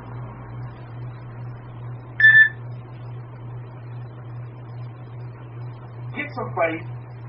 Just like the Master Yeshua was telling his students, same thing. And these very same stumbling blocks, 2019 being played out today. Most people can't understand the words of the Master Yeshua is because they're running in fear of death, and have no faith. And guess what? The delusion plays on those very same things again and again. It's repetitive. Just like Moses can repeat, guess what? The evil one can repeat as well. It's again and again. It's the same old thing. Same old time. Playing on your fear. Again and again. Playing on your lack of, you don't believe. You have no belief whatsoever. Now, I know I can Monday morning quarterback this and say this. Well, if I was in the boat with the Master Yeshua, he's sleeping. You know what? I wouldn't have said, okay. I would have said it this way. I would have woke his butt up. Like, say, you the leader. You need to, hey, I would say, hey, Master Yeshua, listen, can you wake up? We need you to help us get across to the other side. I would say something like that. We need you to do something so that we can make it to the other side. Because, right now, water, the boat's filling up with water. I got this pail. I'm over here coming out, but I just can't keep up. The other guys, I'm not getting no help from the other guys, but I'm doing this. But, hey, if you don't mind just waking up for a minute and just helping us get across to the other side, that's more like it. Not saying, oh, Master, wake up, because we get ready to die. How you going to sleep through this when we get ready to die? But think about this. A lot of people come through saying they have that same attitude. So just put yourself in the boat. Because believe me, you're in the boat with the Kohen right now. You're in the boat with the Kohen. And some of you have been through some of them times. I mean, the ship was never sinking. But a lot of people perceived that and they left. A lot of them jumped ship. They didn't even stay in the boat. That's like, look, forget this.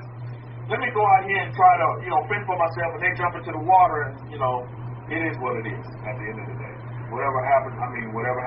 But I'm not leaving the ship. Just like I'm not leaving the Imhokmah. I'm not leaving her embrace. I'm not leaving her bosom.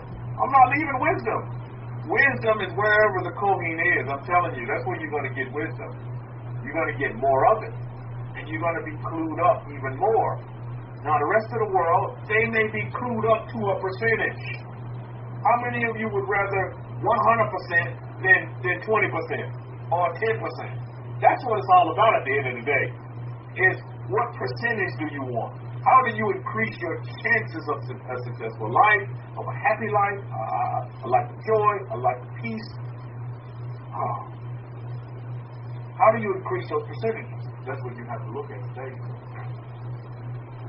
And so this is what Moses was telling the children of Israel. He's like, look, you guys get ready to cross over. I'm not going to go with you. I'm not going with you. There's other plans for me, but look, let's do a review. Let's recall some things.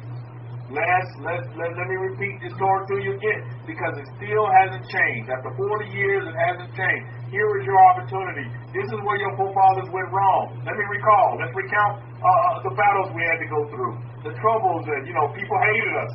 People didn't like us. The wind was kicked up against us sometimes. We didn't have water, blah, blah, blah. He went through all of that with the children of Israel so that they can understand. And then, of course, he names his successor. And Yehoshua from Kashir. Yehoshua, Joshua, however you want to say his name. He names his successor as what? And look, this is the man that's going to bring you in and lead you into the land. Then he leaves them with what? Fear not. Again, fear was happening during the time of Moses as well. Fear is a factor that plays on in every generation if you allow it. You have the opportunity to stop that. There's no such thing as fear. There's no sinking boat. When you went to Master Yeshua, the boat don't sink. Get your pillow, fluff it up really good, and go back to sleep. Because the boat is not sinking. Some of you go to the Concord with your problems, and believe me, by the time you finish talking with the son of Aaron, you realize your boat is not sinking. But beforehand, oh my goodness, the boat is sinking. It's not going. I'm getting ready to get capsized. I'm getting ready to lose my house. I'm losing my job, and blah blah blah. These are all symbolic of sinking boats. Oh, I have no job. I'm losing my job. I'm losing my house. Sinking boats. Boat don't sink, but you have to shalom. You have to be still. You have to shalom. You have to peace, and you have to be still. When you know that you know who you are, that's important.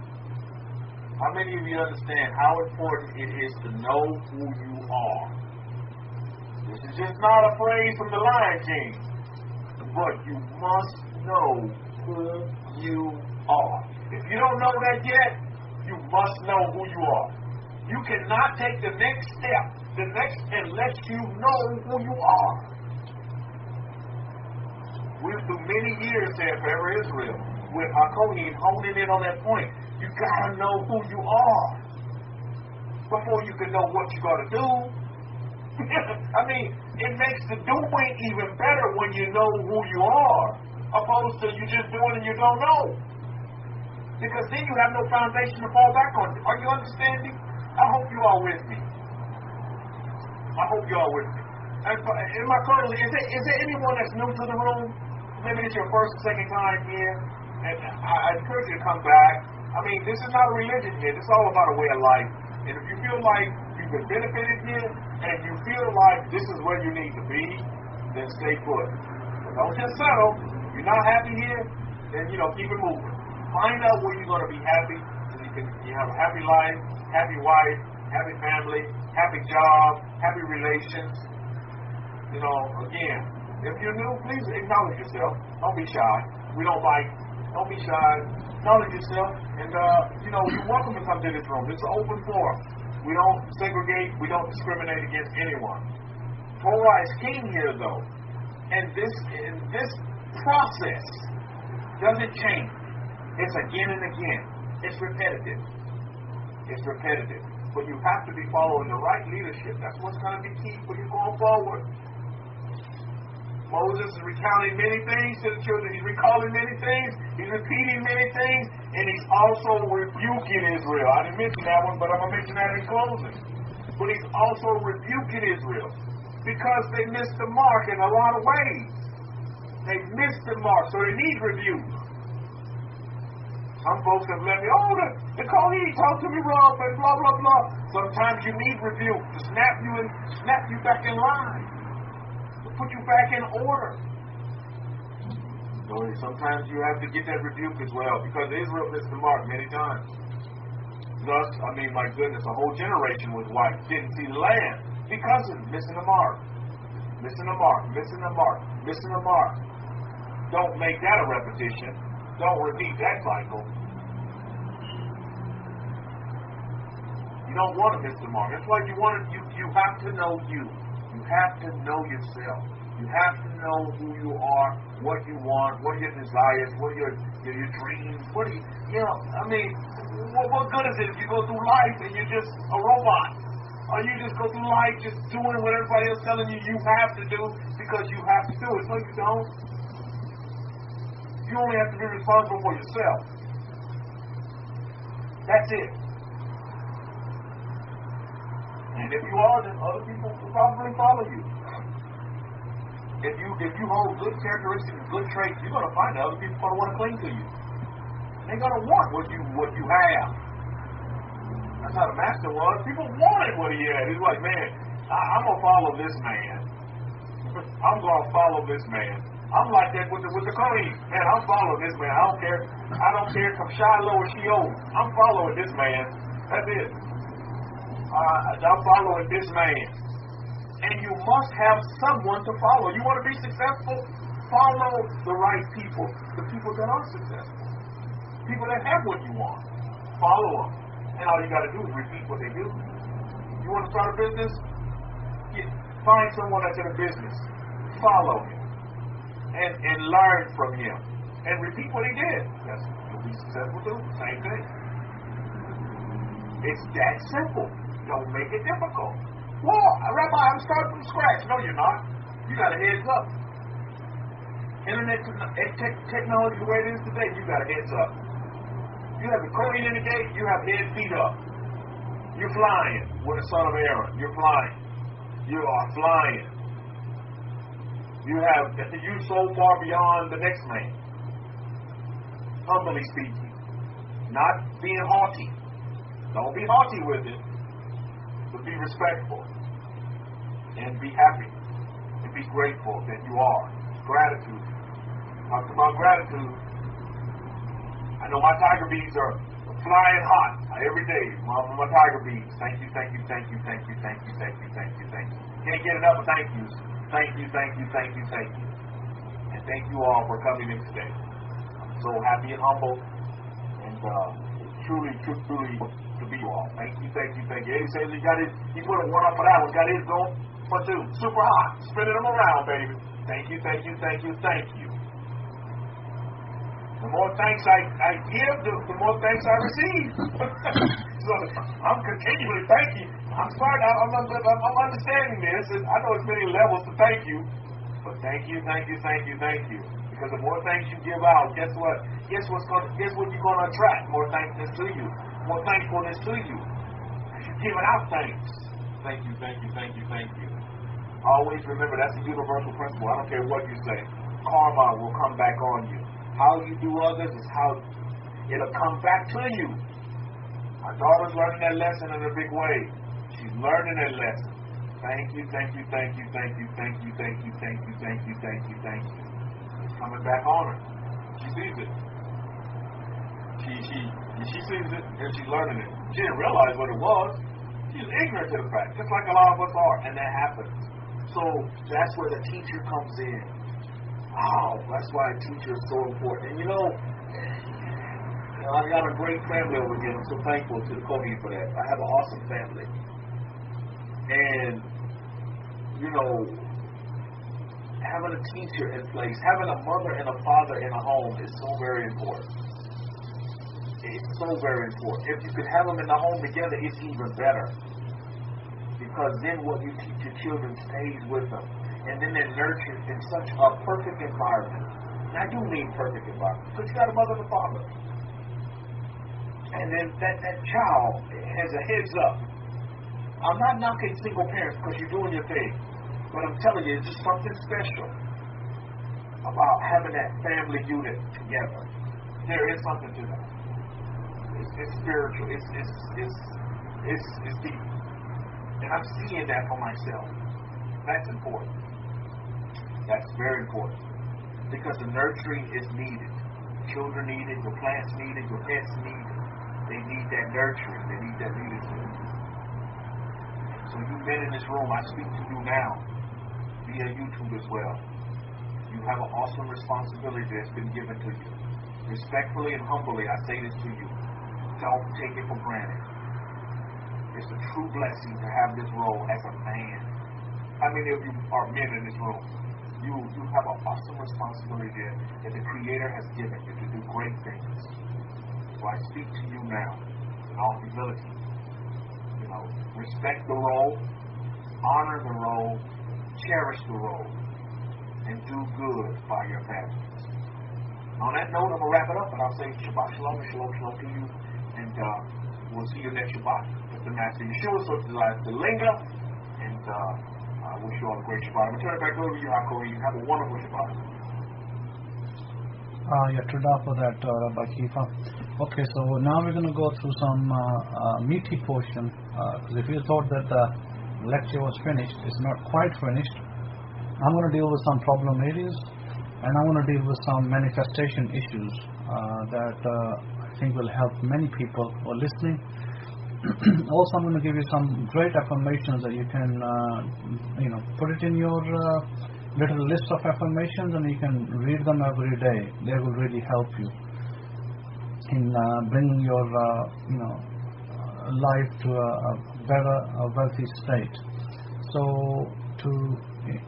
first and foremost, let's say that some of you may be worried about pension funds. You may have the 401k. In America, you have those as a pension fund. In England, it's different. So, you may be worried about the stock market. Is it going to crash? What's going to happen to my money when I retire? Or you may have stocks and other things going on that you're worried about. Maybe other investments in other areas of your life.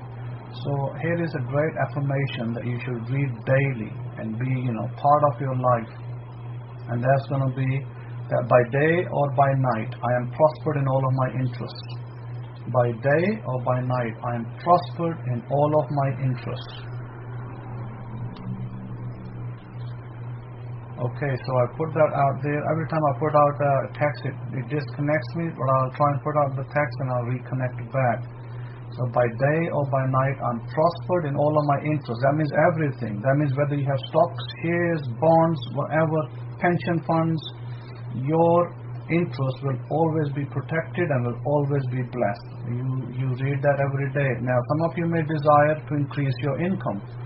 Some of you who are working out there, or some of you desiring business, some of you are desiring that it will help you to increase your income. How are you going to increase your income? So I want to teach you now how you're going to put a nice affirmation to increase your income. And the affirmation is going to be, so the affirmation is, my yearly income has become my monthly income. My yearly income has become my monthly income. My yearly income has become my monthly income. I'm going to give you another affirmation that if you are struggling in a relationship, and I'm going to run through that a little bit because I think I'll have to run through that, because let me explain to you something. Is that one second? Let me send this through.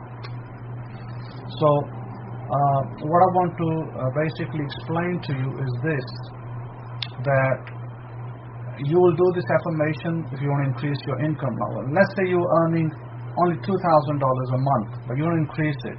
You start doing this affirmation: my yearly income has become my monthly income. Would you like to have $12,000 a month instead of $2,000? If your total yearly income is $24,000 a year or $50,000 a year, would you like to have 50 as a monthly income? $50,000, it might be unreal for some people, but it is actually very real. It is doable. You can do that to your income, because you can propel your income to a business. A business opportunity may come your way. Your salary is not going to go from potentially from 12,000 to 50,000. Maybe for some people, yes, but for others it may not do that. It may not go from 12,000 to 50,000. Maybe the most they might get a raise, they might go, I'll go up from 12,000 to 15,000. But what if you wanted to double your salary? That's doable. What if you wanted to triple it? That's doable. You want to quadruple it, even that's doable. So when you do this affirmation, you can do that. My yearly income has become my monthly income. Now, there is a lot of law of attraction teachers out there that are teaching you that. Now let me show you a technique that will never work for you, or it will be hit and miss.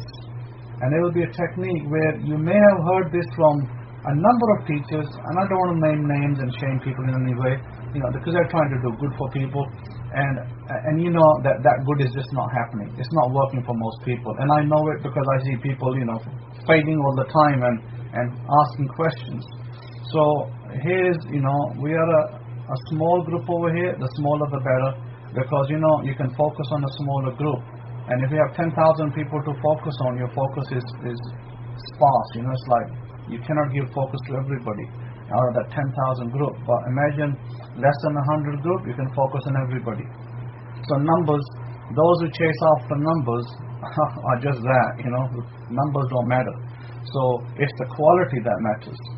So I'd rather see 2 millionaires or 5 millionaires in my group, of small numbers, than you'd find in a 10,000 group where nobody's a millionaire. Where would you like to be?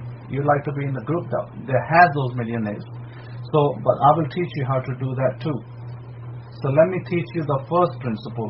Do not listen to people who tell you, form a movie on the space of the screen in front of you. They say, form a movie and see yourself in that movie. This is visualization technique that's been taught out there. It's readily out on the internet, and it is totally and utterly useless. Okay? Let me repeat that again. It's totally and utterly useless. They say to you, hey, you see yourself on the screen, and you're having a conversation with whatever. Maybe you're trying to be a millionaire, and you see yourself receiving a $1 million check, and that's it. You see it on the screen, you see it on a movie, and you just repeat it and you get it. You know what? It doesn't work. It doesn't work. That scene will never work for most people. It's a failure. Or they might say to you, hey, you see yourself in the screen. You see yourself in your visualization technique. And let's take a marriage, for example. They say you're looking for a good wife. Okay, you see yourself in this screen, and you're marrying this very pretty woman, and you're kissing her, and you kiss her, and you put this ring on her finger, and you're now happily married. Just see this scene every day, and you'll be happily married. Guess what? Awesome tribes of Israel? It never works. It's a failure. You know why it's a failure? Can anybody tell me why that is a failure? Anybody here? Why is that a failure? Why is this screen method, a movie method, imagination method a failure? I could give you one affirmation that will make it work. Absolutely, Eddie, you got it on the key, because you're not living it with feeling. And what else? What else is there missing? There's another element to it. A very, very key element. It's the third person element. Yes, it's someone else's dreams. It's you're seeing yourself as a third person on the screen of space. You're over there on a movie screen, and you're seeing yourself in your imagination the third person. Guess what? Who gets married? Guess who gets the millionaire check? The third person. Who gets married? The third person. It's never you, because you are not that first person. So stop behaving with this vision in your mind where you see yourself as a third person. That's a failure, by the way. Instant failure. Now, it may be, for some people, it may take a very long time to come through, because they do it, and maybe sometimes they get some things right, and sometimes they get some things wrong, and it eventually comes, but it's never consistent. It'll never work. It will not work, by the way. Let me construct a scene for you that will work. I tell you, people are charging thousands of dollars for this information, and you're going to be paying to a guru out there who claims to be a guru, and he may not give you everything. They're going to charge you about $30,000 for this information. And those that are going to charge you less, they're going to charge you at least $2,000 to $3,000 for one bit of information. I'm going to come back to that. I'm going to hold this information for a little bit longer just to tantalize you, and then I'll give it to you. But I'm not charging you nothing. Think about it. What am I getting out of it? I'm not getting nothing out of it other than your benefit and your well-being. But before I do, I wanted to point out important things about mentorship. Why having a Kohen in the gate, not having somebody in the gate, is so very key. Let me explain to you why. I'm going to go to the example of George Soros. I have respect for the man. I don't care if he's Democrat, Republican, or he is, Satanist. I don't care what he is. But I have respect for the man. You know why I have respect for the man? Because he's the best Forex trader that I know of in this world. He has been and he is. He wasn't just was, he is and was the best Forex trader in the world. He's the one who's famous for breaking down the British currency. This is called the Black Monday, I believe, when he was shorting the British currency and the British government couldn't even keep it up. He was so good, this man, he could see the British pound falling. When everybody was seeing it going the other way, he's the only man who saw it falling, and he shorted it, and he made $1 billion overnight. Think about it. Now, what if he had a mentor like that? His students, I read about him, he has about 2 or 3 students the most, and both of his students are also excellent traders. They made excellent traders. One was in Pittsburgh, I believe. And these 2 students, read up about his students. Sometimes spend a little time about researching people's biographies. It will help you. It will motivate you. It will inspire you. Because, I believe this man is a good inspiration, because he had 2 students, extremely great students. They produced billions of dollars of wealth.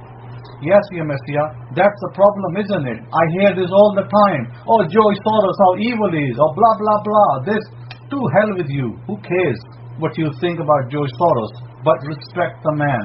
Respect the man for the knowledge that he has and how he was able to utilize that knowledge. Instill it to his students. Look at this mentor-student relationship. He instilled that knowledge into his students, and they made billions of dollars in their hedge funds. And guess how many people benefited from those hedge funds? Many people who invested with his students, they made millions out of it. Now, are you going to be sad for those people, or are you going to be happy for those people? I'm all the way happy for those people. And I give thumbs up to George Soros. What a great teacher. What a great teacher. There's no better teacher than him in the Forex. That is the difference. Awesome tribes of Israel. That is the difference of having a good mentor and having no mentor. You can be put at the pedestal, you could be the heights in the sky, or you could be on the floor whining and crying. I would rather have a mentor that could teach me how to do something well. If it's only one thing, you heard the saying, if you do something 10,000 times, you become a professional at it. You know what Bruce Lee said? They sometimes say this about Bruce Lee. They said Bruce Lee said that if I don't fear any fighter, but I fear the man who's practiced one technique 10,000 times. He said, I don't generally fear anybody, but I do fear the man in a competition, in a fight, who's practiced one thing 10,000 times. He said, if a person only practices a side kick 10,000 times, his side kick is going to be very powerful. And if a person practices side kick, roundhouse kick, back kick, and he focuses on different kicks, turning kick, spinning crescent kick, well, you may not fear him because he has many techniques. You're not fearing him. But what if a person only practiced one punch in the midsection 10,000 times? He could kill you. Then you would fear that man. That is my point. My point is that a mentor is a mentor. He is not just there for your, for your kicks and giggles. You can have kicks and giggles, but he's there to guide you exactly to your success. If I had the choice, I'm telling you, I've dealt in the foreign exchange. If I had the choice to have a mentor in the foreign exchange, I would choose George Soros. Any day, I would choose him. If I could spend 30 minutes with George Soros, I would say, yes, I need 30 minutes with George Soros, so he could teach me how he saw the psychology in the markets. How does he see it? That is the key to success. Success, you learn from your mentor, so don't ever discard the idea that you can do it by yourself, because no, you will have moments when you will need somebody to assist you. And it doesn't matter whether you even become a millionaire, you will still need a mentor. Why do you think these people pay millions of dollars in these private clubs, country clubs? They sometimes pay $5 million a year for membership. Why do you think they pay that? Because there's something there. Because they get business deals out of it. You know, they spend $5 million and they make $50 million out of it. So there is something there for them to do that. So never despise rich people. Don't ever despise rich people, because I see that a lot. I see rich people being vilified and called names. Don't ever do that. Don't despise rich people. If somebody is rich and prosperous, say, let them be more blessed. Let them be more blessed and let God bless them more. Because that is fine. Be happy for other people. I don't care if their name is George Soros or their name is something else. Be happy for people that have wealth and that have businesses. Because it is money, economics are driven by money. Money is energy. And if you are hating that very energy that you're trying to acquire, you think you're going to get it? I don't think so. If you hate the very thing that other people have, and you hate them for it, then you're never going to be rich. You're going to be the most poor people on the planet. And you don't want to be on the most poor people on the planet list. You want to be abundant, you're created for abundance, and you need to have abundance. So listen to this. This is a testimony. I over here sat 7,000 miles away, and I was able to affect a family to acquire a house that has lived on rent their entire lives. Listen, their entire lives they've lived on rent. And I was able to help them by my visualization technique. I was able to help them acquire the house. And they are moving in this month. They're moving in a few days' time to their new home. They couldn't even dream about that house. They wouldn't even dream about that house by themselves. But I did it out of love and out of mercy. Why would I waste my time for a third person? Out of love, compassion, and mercy. I did it so that they can benefit out of that. I'm not benefiting out of it. They are benefiting out of it. And I'm so happy for them. And I'm so happy for people like that, because, I did something for somebody from my couch. It's that easy for me. I can just sit on my couch and they get a property. Baruch Hashem Yahweh. That's great. So my point is this, that what I'm about to teach you, and I've been teaching this for a little while now, and I've been teaching this over the years in different ways.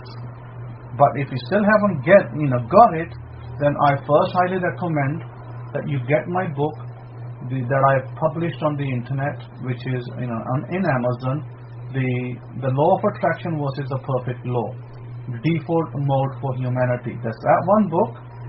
And there is the Hidden Truths of Break Scrolls Bible, or now it's called the Abrahamic Faith Nazarene Study Bible. There is information in that Bible you will not find anywhere.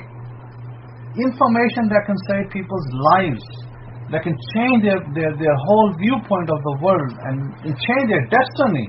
That's the kind of information you'll find in these Bible translations. So they are not just any Bible translation out there.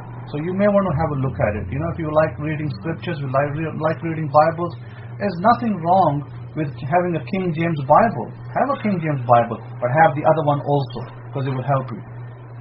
Because King James don't give you the translation, and it don't give you the commentary, and it don't tell you what's where and why it's there. But this Bible will help you do that. So now coming back to your wealth situation, I'm gonna deal with it in three different techniques, or three different. It'll be one technique, but it'll be for three different manifestations. So let's say that somebody desires to have a beautiful relationship with a husband. I've heard this often, by people saying, hey, I haven't got the husband I desire, I haven't got the wife I desire, how do I do it? This is the method. Remember the key. First, you're going to have an affirmation. An affirmation's got to be relevant, it's got to be what you want, it's got to be short, it's got to be concise. Don't make it too wordy. You can have a wordy affirmation if there's a lot in it, but try to make it short so you can remember it, or you can read it easily. So, maybe a 3-liner affirmation is good.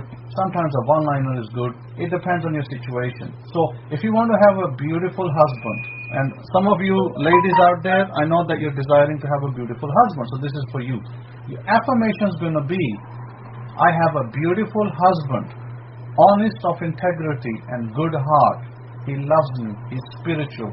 He's everything I wanted. Isn't it wonderful? Now I'm going to post this.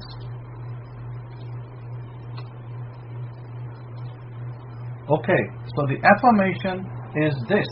Again, I posted it. I have a beautiful husband, honest of integrity and good heart. He loves me, he's spiritual, he's everything I wanted. Isn't it wonderful? This is for you, Simcha, because you're one that, asked me this question. I have a beautiful husband, honest of integrity and good heart. He loves me, he's spiritual, he's everything I wanted. Isn't it wonderful? Now, how do you imagine the scene? Remember, in order to bring the scene to fruition, the only way it works on the screen of space is you have to be the first person in the scene. You're going to get into the scene, Simcha for you, and I will illustrate the point. You see yourself with a man. It doesn't matter how the man looks, because it will be the beautiful husband you're desiring. You look at the man in the scene, a man, a beautiful man, and you are about to celebrate your anniversary, your first anniversary, and you are asking the man is asking you, your husband, Simcha, remember this and write this down for all of you. All of you want to do this. Write this down, because this method works 100%. I've tested it. It works. I've tested it out on my students. It works. I have reports of it working 100%. Never failed. So this is how you do it now. You go into this scene, you enter this scene, you Simcha and your husband in the scene, or whoever you are, lady out there with your husband, you enter into the scene and you're about to celebrate your first anniversary. You're married. You have a ring on your hands, a band, a wedding band. So wear a wedding band on your hand. You have a wedding band, you enter the scene and your husband says to you, he calls you by your name, whatever your name is. Let's choose a name, Helen. Let's say your name is Helen. He says, Helen, honey, what would you like for this anniversary? Because our anniversary is about to come in this week. And Helen, who's the wife, will say that, honey, I would like whatever she likes, such and such. I'd like a beautiful watch as my anniversary gift. Okay, so in the scene, you're still running the scene. The anniversary is there now, and the husband comes up and he gives his wife, Helen, a beautiful watch, and then they both cut the cake together. They're cutting the cake, you're seeing this. So they're cutting the cake together and they smile and they kiss each other and they greet each other with the, have a great anniversary. And that will be the end of the scene. Now, that's the first time you run it. The second time you run it, you add more reality to the scene. What do you add into the scene second time? First time you only saw a cake. Second time, maybe what you see in the scene is what kind of perfume you're wearing. You smell it. What kind of perfume your husband is wearing. You smell that perfume. That's the second time you enter the scene. The third time you visualize, you enter the scene. Then you're going to see there might be some other people in the scene that you didn't notice at the first. Maybe there is your sister is present in the scene. Maybe your brother is present in the scene. Maybe your husband's sister is present in the scene. So you add more and more reality each time you visualize it. So you do it 3-4 times. You do this 3-4 times every night. You do it before you sleep. Or the other way to bring yourself into that scene is you sit down on your couch, you relax, you close your eyes, you breathe in a few times, breathe in, breathe out, close your eyes. And then what you do is you relax completely. You put yourself into a state of a trance, like a trance. And when you see yourself in a trance, that means that you're not asleep and you're not awake. You're kind of in between. You're kind of like, you're emptied your mind. You're not thinking about anything else. You're about to run this scene. And you then run this scene as I described, for your marriage, for your husband or for your wife.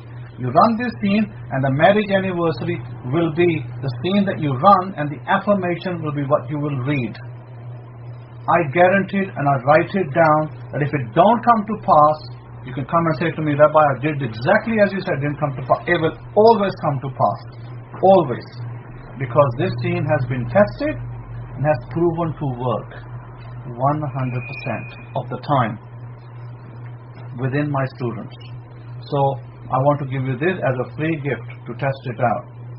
Second scene, those of you who want to be rich, and let me come to that.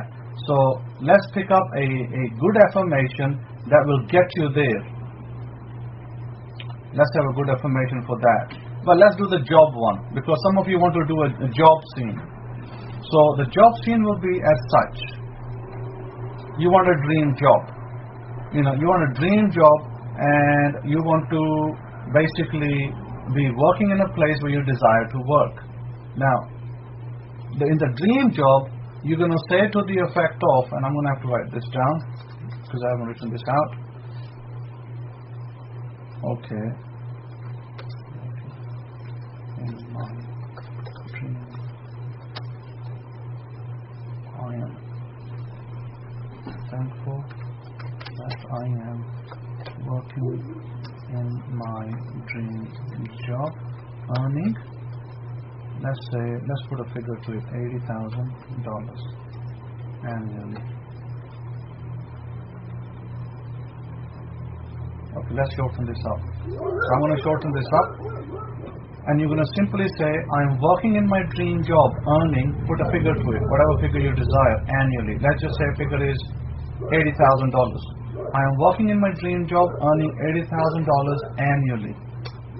Simple affirmation. Nothing special about it. It's very simple. Now, how do you impress it on your mind? I am working in my dream job, earning $80,000 annually. And then when you stop, and now we're going to talk about how to bring this into reality. Now, it looks like a very simple affirmation, but it's a very powerful affirmation. There's no fluff to it. It's very simple. It's very easy. But we could add other details into it, but I'm not going to complicate it. I'm going to keep it simple. I'm working in my dream job, earning, add a figure to it that you desire, and just say annually. I'm working in my dream job, earning $80,000 annually, or earning whatever it is annually. Now, how do we visualize this? Very, very simple trick. The trick is very simple. You see yourself that what you do is you go where you want to get the job. Where is it that you want to get the job? Let's say you want to work for Microsoft. Okay? By the way, I did this years ago. So, hands up, I did this. I got a job with Microsoft. So, what you do is you see this, who you're going to work for. You can Google it. You can find out the company you want to work for, where they are. You go into the maps, and they are at a particular location in the city, and you hone in on the building. Look at the building from the this view that it shows you in the Google view, where you see the building itself and the car park around it and the cars in front of the back, or whatever the public in front of it is. So you actually see the building. You actually see the building where you want to work. You see it. Now you get a good image of this building, because it's going to be ingrained in your mind, because that's where you want to work. Once you get that good ingrained image, now comes a visualization technique. You see yourself, going into that building and coming in and out of it in your visualization, and you see yourself with the manager of your job, because you're already working. You already have a job in that building. You're not saying I will go and work. You're saying I am working in that job already. I am earning $80,000 already. So you go into the building and you meet the manager, and the manager greets you. He greets you. Hi, hi Sam, how are you doing? Let's say your name is Sam. You enter the building, and the manager greets you, says, hi Sam, can I have a word with you please? And you say, yeah, sure sir, you can have a word with me. And so you're talking to the manager. First person, remember, first person. This is not on the screen space. This is first person, you speaking with the manager. And the manager says that, Sam, we are very happy with your performance. You're a great asset to the company. So you see yourself, the manager is telling you, we're very happy with your performance. You're a great asset to this company. Here is a free gift for you for your services. He hands you an envelope. And an envelope has a check in it. You don't know what the check is. And you just say, thank you, sir, and you then leave. That is the total scene. In this scene, you are the first person in the scene talking to your manager and receiving the congratulations, and you're thanking your manager for it, and he's handing you the check, and you're receiving the check. You run this scene in your mind till it filters down and it establishes as a seed. Once this seed establishes, You let go, you release it. In other words, you stop dwelling on it too much. You do this for 3-4 days with this visualization technique, then you leave it for a week. Don't do nothing. Just relax. But read your affirmation. Read the affirmation that I am working in my dream job earning $80,000 annually. But also, you write it as well. You write it 10 times a day. 10 times a day, you write it in your little journal, your notes, your notepad, that I am working in my dream job earning $80,000 annually. This is why I said, don't make it too long. Otherwise, you have a lot to write, and you might say, oh, my hands are getting tired. So, 10 times a day, and then you stop, you visualize. I guarantee you this: if you follow this method, you will have that job. That is a guarantee. But like I said, don't burn yourself out. Don't do this every day for the next 30 days. The visualization. The visualization only needs to be done maybe at night before you sleep. You do it and you fall asleep. Or if you're going to do it in the daytime once, then do it in the daytime. Then you carry on doing whatever you do. Whether you do it in your lunchtime or daytime or whatever, etc. Yeah, very good, Eddie. How often to visualize before taking a break? You would visualize for 3 days constant. This is 3 days constant, and then you will take a break. For the next 7 days, give your mind a complete rest. Maybe you go on to the next thing you have. So, shalom and hi, assalam. So, you give yourself a break, and you allow yourself that rest. And then after about 7 to 10 days, Eddie, you then go back to it again for 3 days. Screen of space, 3 days, and then you're ready to roll again. Now, those of you who want $1 million, let me show you how you're going to visualize for this technique. You are going to write an affirmation. Let me actually pick out an affirmation for you, because again, I didn't write this. I'm doing this from, on the fly. This is coming on the fly through the Hokmah, through the Holy Spirit, as most people will say. So I'm gonna give you. Now, I don't know whether you are thinking of earning a 6-figure income, or what would you want me to describe to you? Would you want to describe to you the 6-figure income, or do you want to just being described receiving $1 million? What would you want? I want to take some takes on it before I give you the scene. Okay, so you want to receive $1 million. So you don't want to see it actually as an income, as a 6-figure income. Okay, let me pull out. Let me then pull out for you something. Hold on. Let me pull out something. Let's see.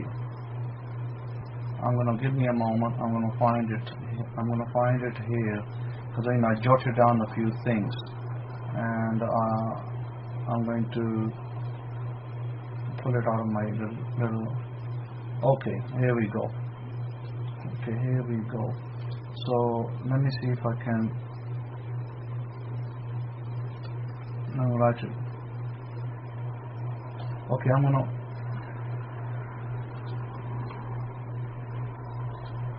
Okay, so I got a little disconnected, but that's okay. I've just posted it. You're gonna say, I am a millionaire. I deposit millions of dollars regularly into my account easily and effortlessly. Let's say that again. I am a millionaire. I deposit millions of dollars regularly into my account easily and effortlessly. Now, what about the visualizing, the key part? This is the first key. What is the second key to success? The second key is, as I explained to you, do not see yourself in a movie. That's totally nonsensical. It's not going to work. Don't see yourself in a movie and somebody handing you a check and that's it. That's that. That won't work. What you see yourself is you are yourself the first person in the scene. Your name is written on the check with the exact amount. Now, if your exact amount is $10 million, then you write a $10 million check for yourself in your name, and you put it, here is a good place to put it, on top of your laptop. How's about that for a change? Put it on your bathroom window, and with your name on it that says $10 million, or whatever amount you're desiring to have. And then what you do is, when you put that, or even if it's $1 million, you put that amount on there, and you then, what you do is, you put it on your vision board on the right hand side. You put it in your bathroom, and I would even say put it on your laptop. on top of your laptop, make a check. Use this universal bank check that you can make from the internet, or you can ask me and I can send you a blank check. You write on there $10 million, you write your name on it, and you then paste it. Make 3 copies and paste it in these different places. Now this is your scene. Your scene is very important. You enter the scene, first person, and you are given this $1 million by somebody, and I don't care who they are, I don't need to know their name. All I see in myself in the scene receiving the $1 million, and they are addressing you by name. We'll use the name Sam again. We'll say they're addressing Sam, and they say, Sam, congratulations. This is your check for X amount of money that you have acquired from us. Now, I don't know if this is a lottery thing. If you think it's a lottery thing, you could do it as a lottery thing. So what you do is, let's assume it's a lottery win, a grand prize win. And so you write your little scene, and in the grand prize win, you enter into the scene, and the lottery people, they are shaking your hands, and they are saying to you, congratulations, Mr. Sam, you have won $10 million, and here is your check, sir. And you're taking that check, and you're thanking them for the check. You're saying, thank you very much for the check. And then they're giving you some other instructions. And then what you see next is you walk into a bank. You deposit the check. You're having a two-way conversation with your bank cashier. And you're saying to her, ma'am, I would like to deposit this check in my account. And she receives the check, and she looks at the check, and she says, wow, what a nice prize to win. And you say, thank you, ma'am. And then she puts the check, and you ask her again. You say, what is the balance in my account, ma'am? And the woman turns around and says, your balance, sir, is $10 million in your account, which is what you just deposited. And you say, thank you, ma'am, and you walk away. That's your complete scene. Now, the second bit of that scene would be, that's the first time you do it. The second time you come to it, you add a bit more information to it. Maybe you enter the bank, and you smell the perfume or the scent that the lady is wearing. Maybe she's wearing Poison or Chanel, one of those perfumes, and you smell it distinctly in the bank. Or third time you enter the scene, you're in the bank and you see some plants over there that you didn't notice before. There's a plant pot there with some flower growing, and so you say, oh wow, I didn't see this before. So each time you add this real information into the scene, and you make it as real as possible. Some of you have relationships with your branches where you know your bank tellers. You know them by name. If you know your bank teller by name, address that same bank teller by name. If her name is, if her name is Michelle, you go to the branch, you enter the branch, you got your check, you take your check out, you say to Michelle, hi, how you doing? And Michelle responds back, I'm doing great, how are you, Eddie? Let's say Eddie is your name. And Eddie says, I'm great, thank you, Michelle. I've got a check to deposit. Ah, sure, Eddie, what is it? And you hand over the $10 million check. Wow, Eddie, when did you win this? Oh, it just happened, thank you very much.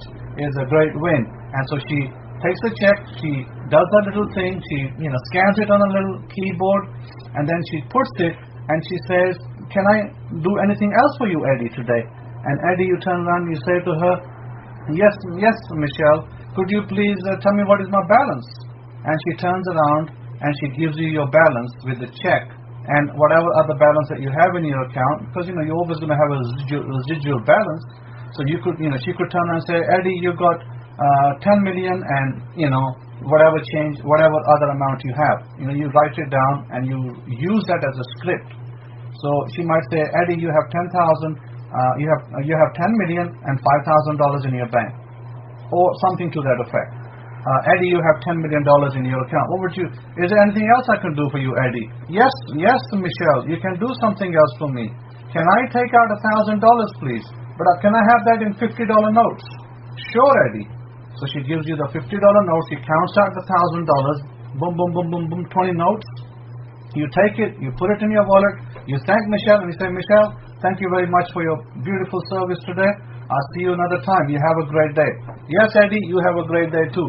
End of conversation. That is the scene that you should be running in the first person to acquire your wealth like this. It's no good saying, people are on the internet are telling you, hey, see yourself buying the lottery, see yourself having the 6 numbers. That's all total nonsense. It doesn't work. Even the people who are teaching it, they've never won a lottery like that. So people who are teaching that haven't won the lottery.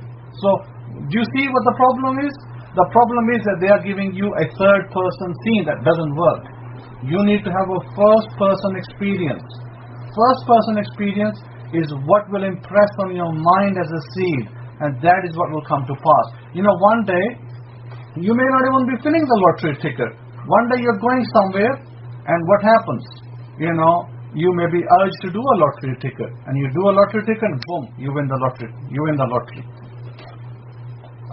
Eddie, you're saying imagining the balances in the account is not enough only. I didn't quite understand the question. Imagining the balance in the account is not enough only. No, even if your balance is 0, you can just use the balance of the check, and that is the words that the lady will speak back to you. So if it's if it's $1 million, then she'll speak back $1 million to you. Eddie, you have $1 million, or you have $10 million. Is there anything else I can do for you? And you can then tell her what else you want her to do for you. Because remember, you're generating a first person conversation. This conversation is impressing on your mind. And the 2 best times to do this, first thing in the morning and last thing at night. These are the 2 best times to do this. And they will be impressed in your mind, so much so that money will roll into your life. It will come. But you got to put your belief, put your trust. Now let me say this. It's very important to construct the scene concisely and map out the words. In other words, write them down. If you think you're going to forget, write down the words. Rehearse the scene like an actor. Rehearse it. Once you rehearse the scene, you're ready to perform it in your visualization. It will not go wrong. You will do well. So I suggest that you do this, and you will do great for yourselves. So with that, I think that that's probably all I wanted to cover. Let me just have a look if there's anything else.